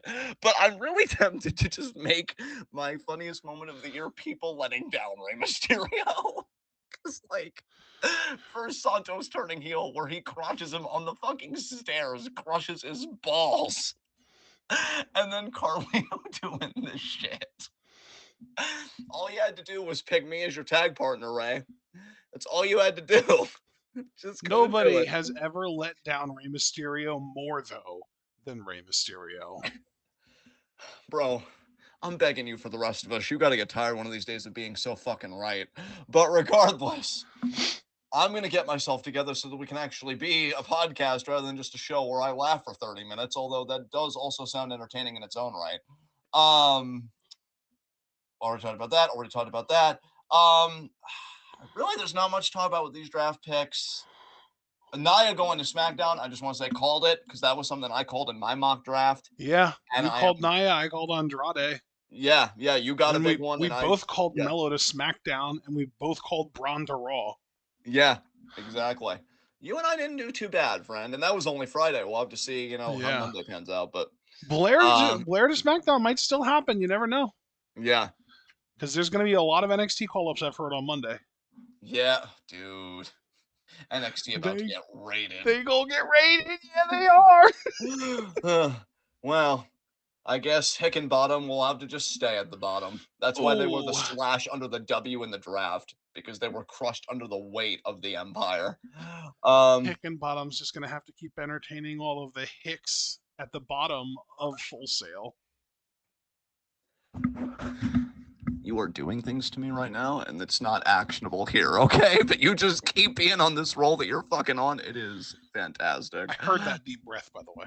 Oh, you should have. It was not trying to hide it. Let's see.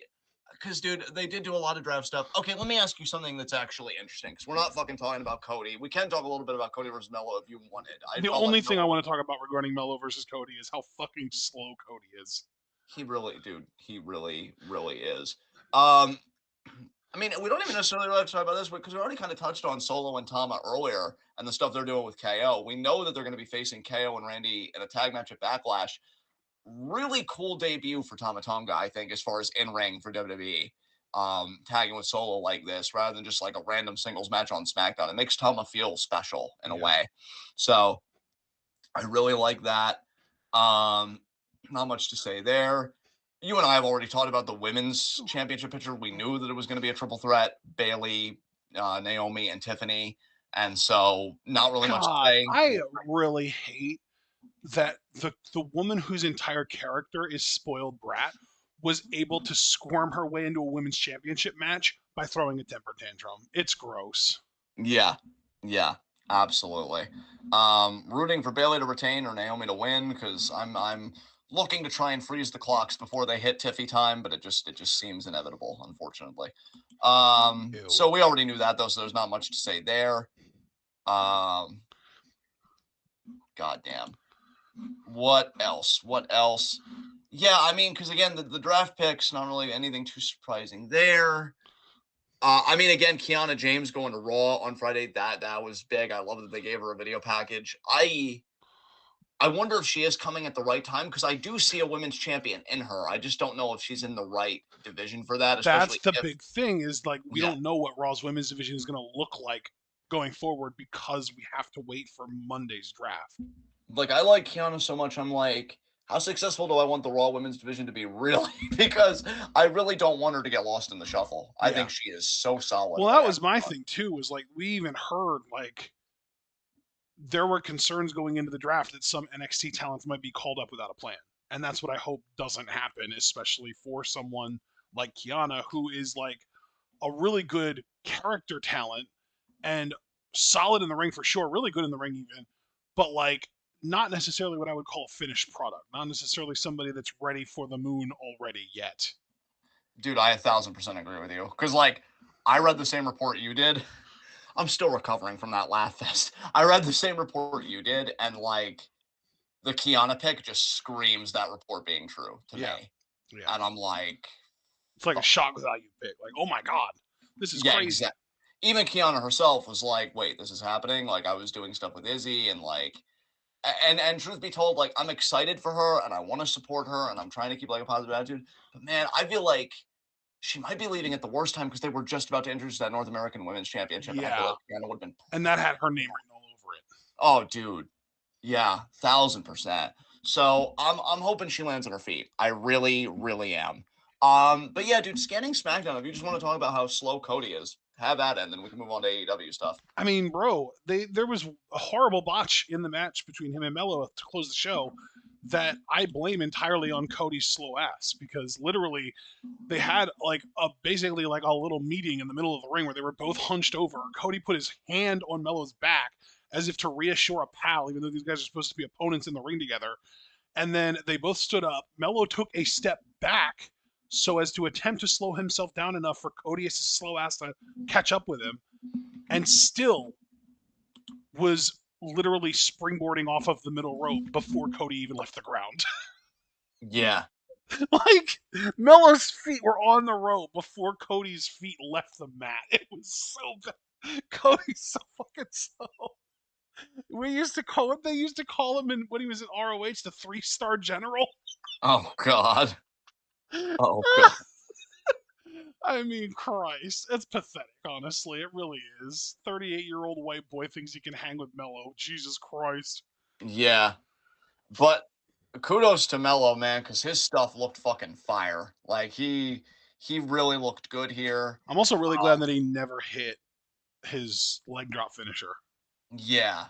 Yeah, I think nothing but net he calls it. Right. Yeah, I was the same. I was hoping he wouldn't hit nothing but net because we knew Cody would kick out of it, and then Melo would do shocked face, and I would just groan. So yeah, I think Melo looked fantastic. I'm proud of his effort. I wish Cody, because really not only did Cody botch because he's slow speed ass, but I don't like that he got the crossroads so quickly after wounding his shoulder. Like you should have called an audible and maybe like done a little bit more back and forth and then maybe the crossroads, but pressed for time and all that. So maybe just do your spots right next time, Codius. So I don't know what to tell you. Well, and the thing is too, of course, because Cody is the champion and like the fan favorite, he's going to be looked at with favor. So everyone's going to blame the botch on Mello, when in reality, it's the opposite. Yeah. That sucks for Melo. I hope it's not too bad though. If you are right, that people will come down hard on him. I just hope it's not like this tidal wave like we know can happen sometimes. Yeah. So yeah, I think that's pretty much SmackDown. So Bud, it's like, I know that, oh Mello, you suck! How dare you? Checks notes. Run at full speed in a match with our king. No, but you have to be slower.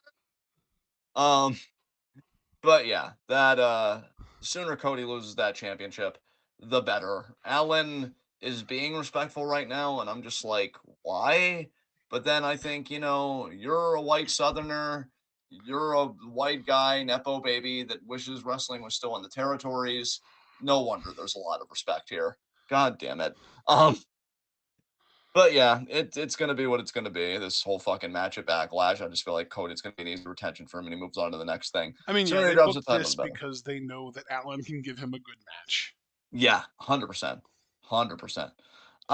So yeah, that's pretty much SmackDown. And now I want to give you the floor. Whatever you want to talk about from AEW. You know that I have not been checking it out at all. Even people that I do like Mina and GYV, who were on Collision tonight. And I even saw that Claudio was challenging for the world fucking title. Didn't check that out either. So this is gonna be all you, bud, and I'll just react and be like, oh, that's interesting, or Oh, I bewildered. actually don't have that much to say. I just wanted to talk about the women's segment from Dynamite, and that's it.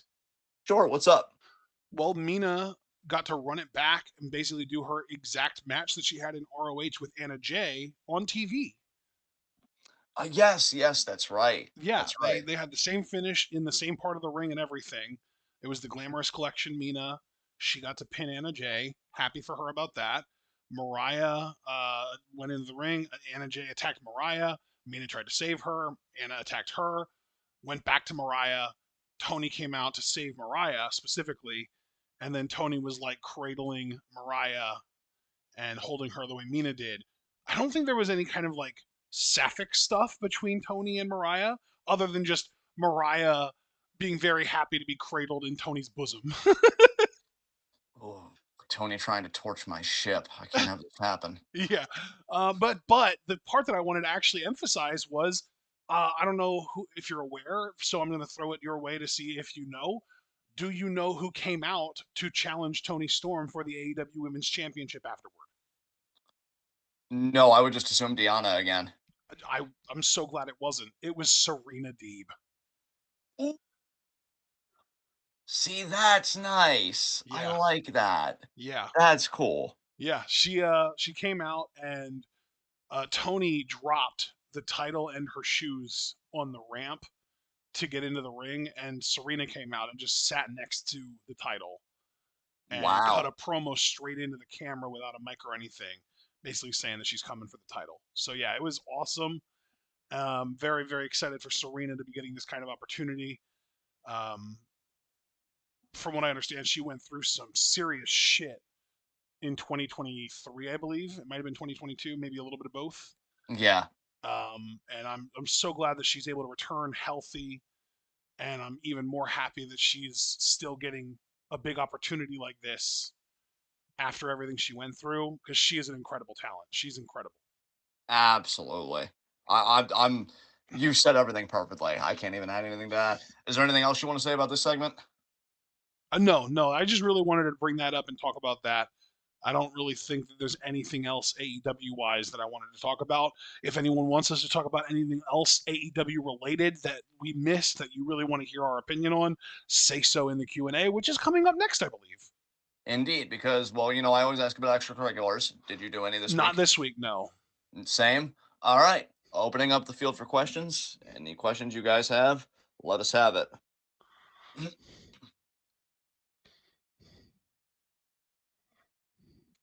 Caster Sales, do you think Braun Breaker will be on the King of the Ring tournament? It wouldn't surprise me if he was, and if he is, you could have a Bro. low key stack King of the Ring if Braun, Gunther, and Drew are all in it. That would be nuts. Bronathan versus Gunther in a singles match. How do you they just can't have that. They just can't do it. You can't book that match this year. You got to save that shit. You do. You really do. Um, but yeah, I could see him being in the tournament, Caster. Just to answer your question directly. I Um, could imagine like a Bobby Lashley being the one that knocks Bronathan out of the tournament. yeah, just because they Or could like a plan on Sheamus even. Like a good established vet that's bigger than Braun that isn't just going to get overwhelmed by his athleticism and power. I could see being whoever it is that like gets the first main roster win over him and that being in the tournament if he's in it at all. Yeah, yeah. Um, question from Foster. Thoughts on Tyson and Tyriek I debuting would next just week? call him Tyreek until we hear it Okay. otherwise. Yeah, that's actually probably correct pronunciation, Tyreek. Tyson and Tyreek, because that's also alliterative.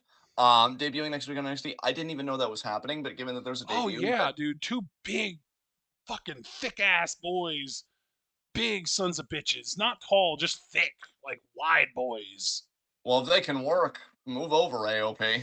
God damn. I don't think Um, they're as big as AOP as far as like I'm pretty sure that they're like 5'10 and AOP are like 6'4, but like yeah, they've got the girth of AOP at least, if not thicker. yeah. All right. Well, you sound a bit excited. Have you seen anything with these guys on like Level Up Well, or anything? I saw the video package that Alex is talking about, and their build alone gets me excited because I feel like they're gonna do some crazy power shit. I didn't see the video package, so yeah, I'm completely in the It was on dark. I'm NXT. intrigued. Yeah, I must have missed it. I Yeah. must have missed it because I did miss the beginning of spring break-in, and I probably was AFK like when I felt like there was like picture in picture stuff, and sometimes I can be gone longer than I anticipated. So yeah, I think I just missed it. So yeah, I'm intrigued, Foster. I'm definitely intrigued. Apparently, they feuded with Hank and Tank on NXT Level Up, and their feud was over Tank's mom's meatloaf and Tyson and Tyreek's shoes. Neat. Um, No, let's John. Meat. yes. Yes. Uh, all right. Javaris, thoughts on the fuck shit Tony has said on night one of the NFL draft? Was this the whole Pepsi Harvey Weinstein thing? Yes. I mean, disgusting, disgraceful. I mean, this company just continues to put its own foot in its mouth. It's deep throating itself with its own foot. It's actually kind of impressive. Honestly, the funniest thing about that is that Antonius, which I prefer to call him. I don't know why Javaris keeps calling him Tonius. I like Antonius better.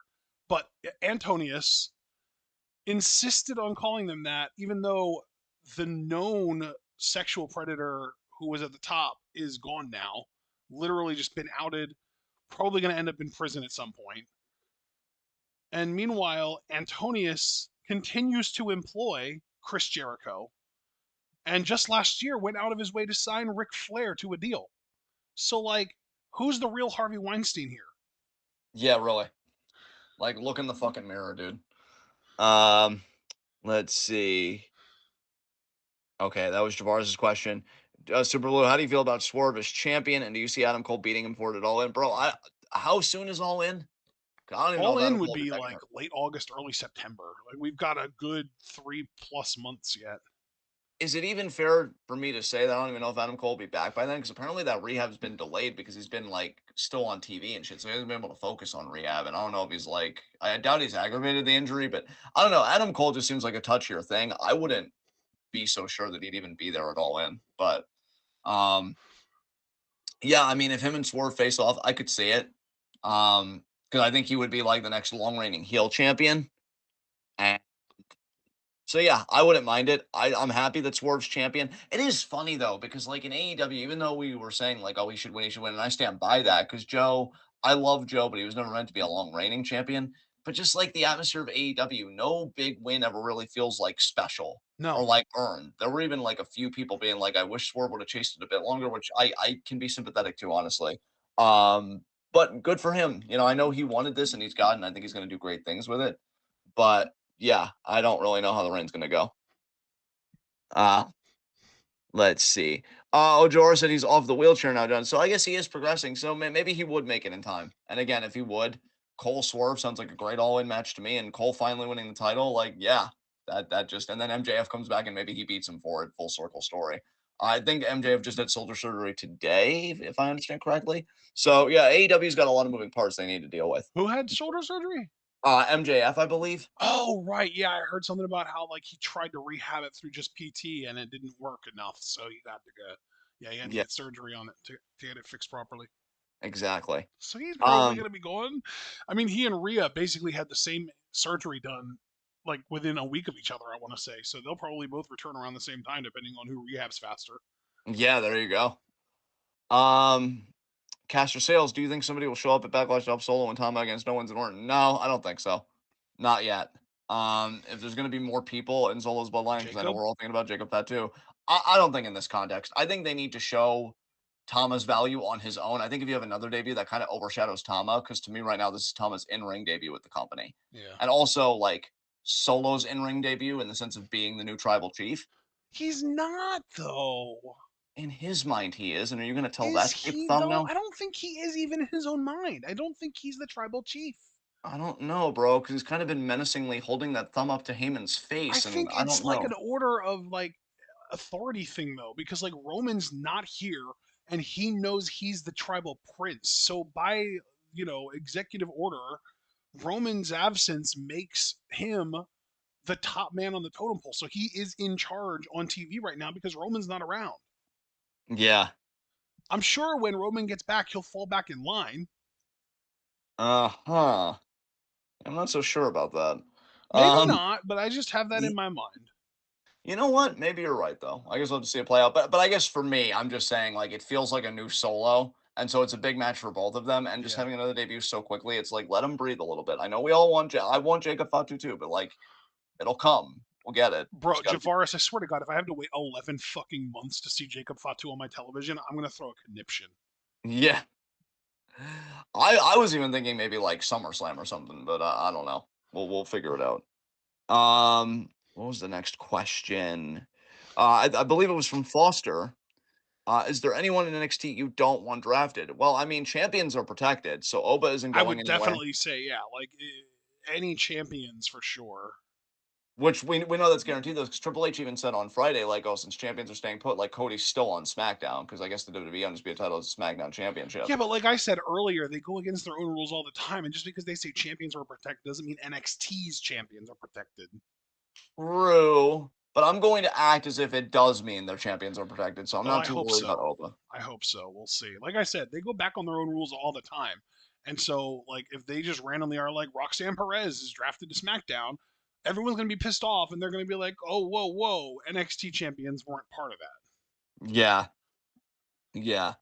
Um, oh, there was a name that I had in mind, and it's Charlie Dempsey. I don't want to see get drafted yet. I think he still has a lot to do in NXT, and It's definitely he's too early for him. yeah, he's the Heritage Cup champion. Um, Gigi, I want her to finish her story with Ariana. yes, yes, both of them really need to stay on NXT because this is the perfect place for them right now. And to be clear, this is the first draft since Gigi is in the company that I don't want her to get drafted because I have just been begging for them to do anything with her prior to this. And now she's actually getting something in NXT, and I don't want them to take that away from her. So naturally, she's going to get drafted. Oh wow, oh man, I feel like you need some hugs or something. I would, Uh, yeah, I would definitely take some. you know what? While I'm talking, I'm gonna send you some hug stickers right now. We're gonna heal that hole in your heart. There we go. Boom. And oh wait, no, that's wrong button there. And boom, and one more because I like doing things in threes. And there we go, trifecta of hugs. Um, Thanks. but but yeah, as far as men, I don't know, like because honestly, I wouldn't mind if Tony got called up individually, but I don't think Stacks or Luca should get called up. Yeah, Uh, Tony D is a good call up. I think we both agreed on that, and I even had him in my mock draft. yeah, yeah. But I think like I want Family 2.0 with maybe Stacks being a bit more corrupt. And I think that could be very interesting because again, he was the one that even offered the Nux in the first place at Stand and Deliver. Yeah. So there's stuff there. Um, Stax is out here trying to get things done above the Don's head.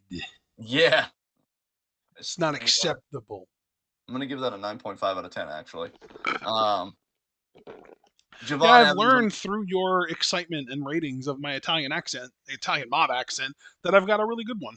yeah, there you go. I think Javon Evans is safe because I don't think they're gonna want to do anything with him yet. But just put Honestly, it out I there, would like be very excited if Javon Evans got drafted already. That would be incredible. but you know what though, bro? To me, it would scream another Keanu, where like I guarantee you they do not have a plan for that dude, and I'm But just if like, there's anyone on the NXT roster right now that could get drafted with no plan and still get over, it's him. you really have that much confidence in him already? That's Absolutely, wild. dude. Literally, just Yeah, put him in the ring and let him do what he does, and immediately people are going to start talking about him. you may not be wrong. You may be He's right about Dante that. Martin with a personality. Are you kidding me? Yeah, yeah, yeah. I mean, you might be right. I mean, I like him. I'm just trying to be pragmatic, I guess, right now until I see more from him. But I love that you're already so like, no, like we can invest in this. This is a winner kind of mindset. That's really cool. Let him Uh, put on Osprey Ricochet BOSJ 2015 type matches with Ricochet. yeah, really. And then they do the mutual respect thing. Hell, if you really wanted him to do something like and keep him like simmered without going like, you know, cooking it just right away, even putting him in a tag team with Ricochet. Ricochet's been heating up anyway. Like it'd be a good thing. But yeah, I still think I'd prefer ultimately Evans to stay on NXT. So yeah, I think I'll just cut the question here because I think we floated a lot of names. Um, Super Blue, do you think I don't know who he's trying to say here. Do you think Ilya joins Imperium if he gets drafted? Oh, because it was a V there instead. Okay, so at first I thought it was trying to say Ivar and I know Ilya. Okay, so that makes sense. You think Ilya joined Imperium? No, like I think him and Gunther are kind of eternal foes type deal with NXT UK. Um, No, see, I so actually kind of like that idea yeah, because what better way to build their rivalry than to have them start as friends? that's a fair point actually. They And don't have to honestly, start as rivals. Ilya doesn't have to be like, oh, I beat Gunther in NXT, therefore I'm gunning for him right now on the main roster. Nah, they know each other, and it can be a keep your friends close and your enemies closer thing for Gunther, and it can be an opportunity for Ilya to be featured without having to be a solo wrestler. yeah, yeah. You know what? The more you talk about it, the more I like it too. Plus, it would be different for Ilya. He wouldn't just be going in with the Czar gimmick. Yeah, And I like. He may need a maybe he shake could up. learn how to fucking sell from his boys. Damn. I mean, you're not wrong, but damn. Um, Josh Briggs is another one that I think could stand in NXT. Just thinking about that question again. Well, Just Briggs is ready. They could call him up. yeah, yeah. I could I'm stand sorry. that I one. feel like I'm just going against everything you're saying. I don't mean to be doing that, but like Briggs to me, he's kind of finally come back around. Like when he first got to NXT, I was like, bro, you let yourself go. What are you doing? This isn't the Briggs that I started to like in NEW. But I think he's finally come back around to the point that yeah, like I think he's like big time ready at this point. Honestly, I think Dijak should stay in NXT too. They already fucked him up on the main roster once. I At least I NXT is would agree using with him. that. I mean, I think if they would bring him up to the main roster, I would just hope that it's because they have a plan with Yeah, him. But if they don't have a plan for him on the main roster, absolutely keep him in NXT because he's fucking cooking. because here's the thing: I hated the Gacy feud, but I'll at least give NXT this. At least it was a feud. At least they gave him a Mm-hmm. program. Like, I don't want him in catering. Like, fuck. Yeah, and also I want to just throw out there, as far as Briggs goes, I would actually, now that I think about it a little more, maybe he does need a little more seasoning in NXT because his promos are ass. Yeah, yeah, yeah, Briggs is a weird one. I get what you were saying initially, and now you're kind of winding back because you're realizing like the promos. But yeah, Briggs is a weird one because it wouldn't be the worst bet if they drafted him, but like, yeah, he could use a bit more polish. But You know anyway, who I let's really hope they keep in NXT and don't draft? who? Um, Malik Blade and Idris Inoue. Yes, I'm still I waiting for want to that know story where with their him and story with Inoue. Brindley Reese is going. Yeah, yeah, yeah. I want to know what this whole team with Brinley is going to be doing. Because they're still losing. It's just they're losing together now, and it's like, what the fuck? Yeah. Um, Let's see. Did GYV beat the acclaimed? No, apparently the acclaimed beat GYV. And did you skip my Tony Khan question? Oh, actually I did. I'm sorry, Super Blue. I blanked out on that. Let me go back up to that. How do you feel about Tony Khan being attacked on Wednesday by Jungle Boy and the Bucks? Ashton told me about it and I laughed. So that was pretty much my reaction. How did you feel about it, Ashton, now that you've had a few days to marinate on it? I think it's the beginning of the end for AEW, personally. Really, I just anytime a promoter feels the need to shove their own face out there and make themselves part of the story, I feel like that's kind of a death knell a lot of the time, Yeah, with very few exceptions. I mean, there have been some exceptions, Triple H and Vince being two of the more notable ones, I would say. yeah, But I think Triple H is kind of a different circumstance because he's been in front of the camera long before he gained power. yeah, And Vince was like the key exception to that rule. Like he started it almost. Like he yeah, he was the first one to really make it work. Really, is what I'm trying to say. Because long before Vince ever did it, plenty of promoters were making themselves champions and doing that kind of stuff. Dusty Rhodes, as just one of many examples of guys who did that. Vince was just the first one who did it so well that it actually made the company more successful. yes, But yes, but more often than not, because like yeah, Vince is the exception that proves the rule. But more often than not, when the promoter puts themselves into the product, it hurts the product more than anything. yeah, So I think Tony Khan making himself part of the product, and then not only did he make himself part of the product, but he took a move as a regular guy, taking one of what's supposed to be this super devastating finishing move, and then he showed up the following night on a draft like stream with nothing but a neck brace. Like that's the only thing that he did to sell that he got pile driven by the Young Bucks was he had a neck brace on, and it was like almost like a wink and a nod, like hey guys, see, look, I am selling and I have a neck brace on. See, isn't this cute? Because like he wasn't actually selling the beatdown because the neck brace was purely an aesthetic thing because he was still like moving his head around and talking to the boys around him and like he was doing nothing to actually sell even that he had a stiff neck, much less one that would require a brace. And one of the dudes on Pat McAfee's show even pointed that out and like called him out for it, and I loved him for that. Yeah.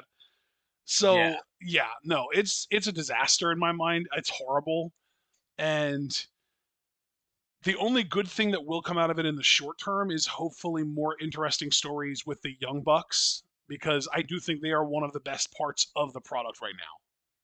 Yeah, their heel gimmick, especially with Okada now, it's Yeah, cooking. It's it's cooking. great. All right. Any other questions?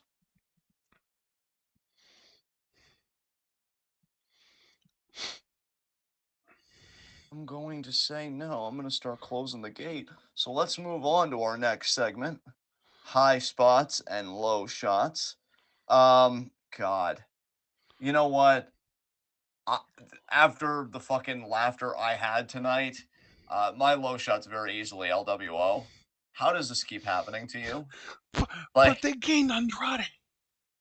not officially yet. I mean, I Didn't he get. officially join them like last week or 2 weeks ago or whatever? And now he's actually on the same show as them and everything? Yeah, but like, if I'm Andrade, I'm kind of reconsidering some things. So fair. Yeah, yeah. Um, so let's see what happens there. See, I'm just gonna stick with LWO as my low shot. Who's your low shot? My low shot is going to be. I mean, as much as it pains me, it's got to be grizzled young veterans. They show up in AEW with a debut, they talk their shit, they promote their stuff, they get the acclaimed, which is like a team that they obviously look down on because this is the grizzled young vets. They take wrestling seriously. They see the acclaimed as these clowns who kind of besmirch the ring by, doing the rapping and the scissoring and all of this gimmicky stuff, and they lose. Yeah, hurts, man. It It really hurts. does. I fucking hate Tony Khan. And really I should make my low shot all of AEW for that, but I'll make it specifically GYV. Well, yes, because you're a very mature and sensible adult, and we love you for that. I, on the other hand, am not. At least I choose not to be some of the time. So my high spot's going to be Carlito because I'm a child, and because that betrayal was fucking hilarious. I mean, he got away with it, dude. Like they watched the He did. evidence. He just fully got away with it. Yeah, like they watched the evidence together as a group in the ring at the same time. He didn't even get group glared. Like it was so easy. It was laughably fucking easy. You're watching this, you're literally letting me get behind you. I grabbed you by your mask. By the way, congratulations on following your hero and also veiling face. That worked out really well for you. I threw you into him. He's still processing how this is happening to him again because it's inexplicable to any rational person. How many times are you going to get betrayed in one career? And then I backstabbed you. My move is literally called the backstabber, and you never did the fucking math.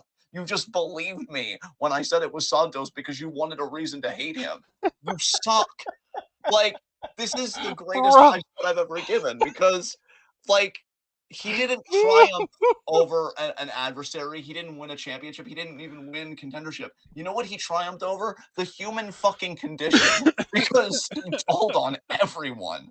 Like, I just got to tell you, I'm going to turn my crisp off for this. In the words of Jim Ross, understand what I'm telling you.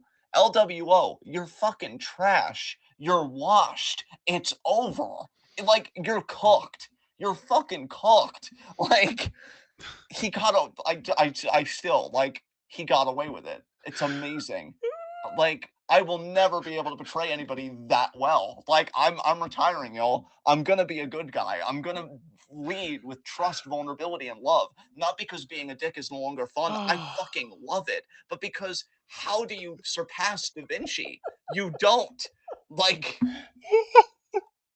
this is what serial killers do in novels. I have literally read novels where the serial killer's like, okay, my date's blind, but I'm gonna play the video of me like making out with this corpse, and they're not even gonna know. And then, like, it's just like, oh, is this movie fun? Oh yeah, it's fun. It's one way to get away with it, but you all saw it. There were so many of you in the ring, like, and you did nothing. Like, fuck. So yeah, Carlito, easy high spot. I have never seen anybody throw a betrayal in a collective face and live to laugh about it. Honestly, this convinces me that he's going to spit an apple in Ray's face because what the fuck are they going to do about it? Cry? Probably. Zelina definitely. Zelina's got that cry down. Like those tear ducts are working in overtime because they don't do anything else. They just cry and sulk.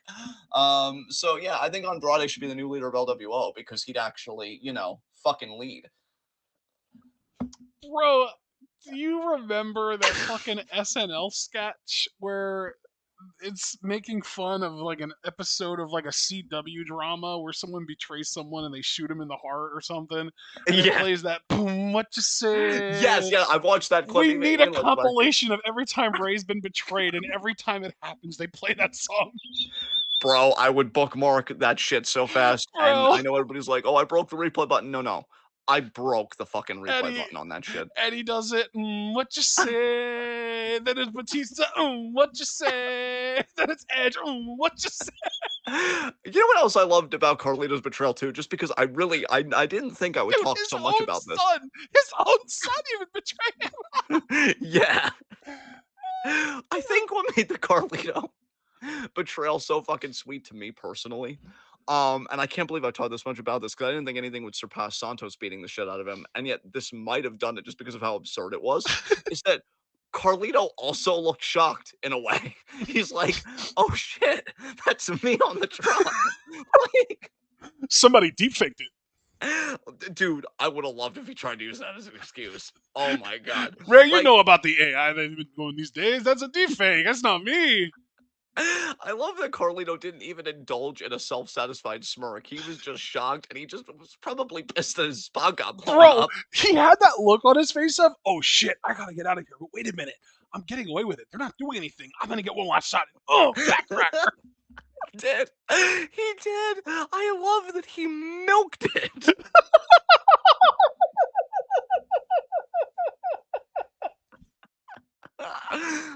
Oh, Join me man. on making Carlito the high spot. You know you want to. The water No, has no, I never have been a better. far better high spot. It's Trick Williams, new NXT champion.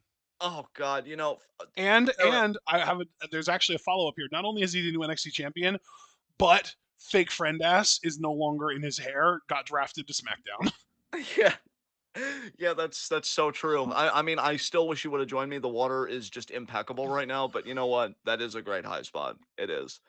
It is. So that's it, folks. Bro, And Alex is in chat like, are y'all okay?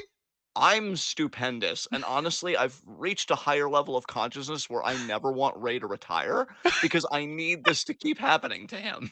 I need this to keep happening to him for Ray's my personal entire entertainment. purpose in pro wrestling is to just have an ever growing faction of people who will eventually betray him. Yeah, dude. This is the And it's I psychological. can't even grow because it's just a revolving door. New people come, he gets betrayed, more people come in, more people betray him. It's just a constant cycle. Bro, this is the psychological damage I've dreamed about happening to another person. And like Rey Ray's doing Mysterio by himself fulfills your personal betrayal quota.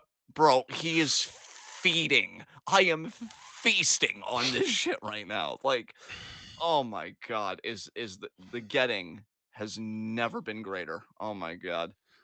Um, but yes. With that said, folks, this has been TwitWoW. This has been the Week in Review. We are the best wrestling podcast made for wrestling fans by wrestling fans on the web today. I'm John. That's my cohort and commentary Ashton. Guys, Be sure to like the video as you file out, subscribe, click the bell icon for notifications so you miss any of that TWitWoW goodness. Check out everything we're involved in the description box. Follow us on Twitter and Twitch because we are the best wrestling podcast in all the IWC. And you guys can join us Monday in the live wrestling discussion chat for part 2 of the draft. Join us Tuesday in the Discord for NXT. As far as actual TWitWoW content goes, you can see us Thursday for Stardom Recap at 7. And then, select match reactions from Backlash at, I believe we agreed at 6 p.m. EST because I know they're going live at 1 p.m. EST, but I'm going to be having company next week, so we thought this would be a good compromise. And then hopefully for a more brief, again, because of my company, in review at 10:30 next week. So Saturday is going to be interesting to say the least, but whatever happens, just take comfort in the fact of knowing that you're not Rey Mysterio.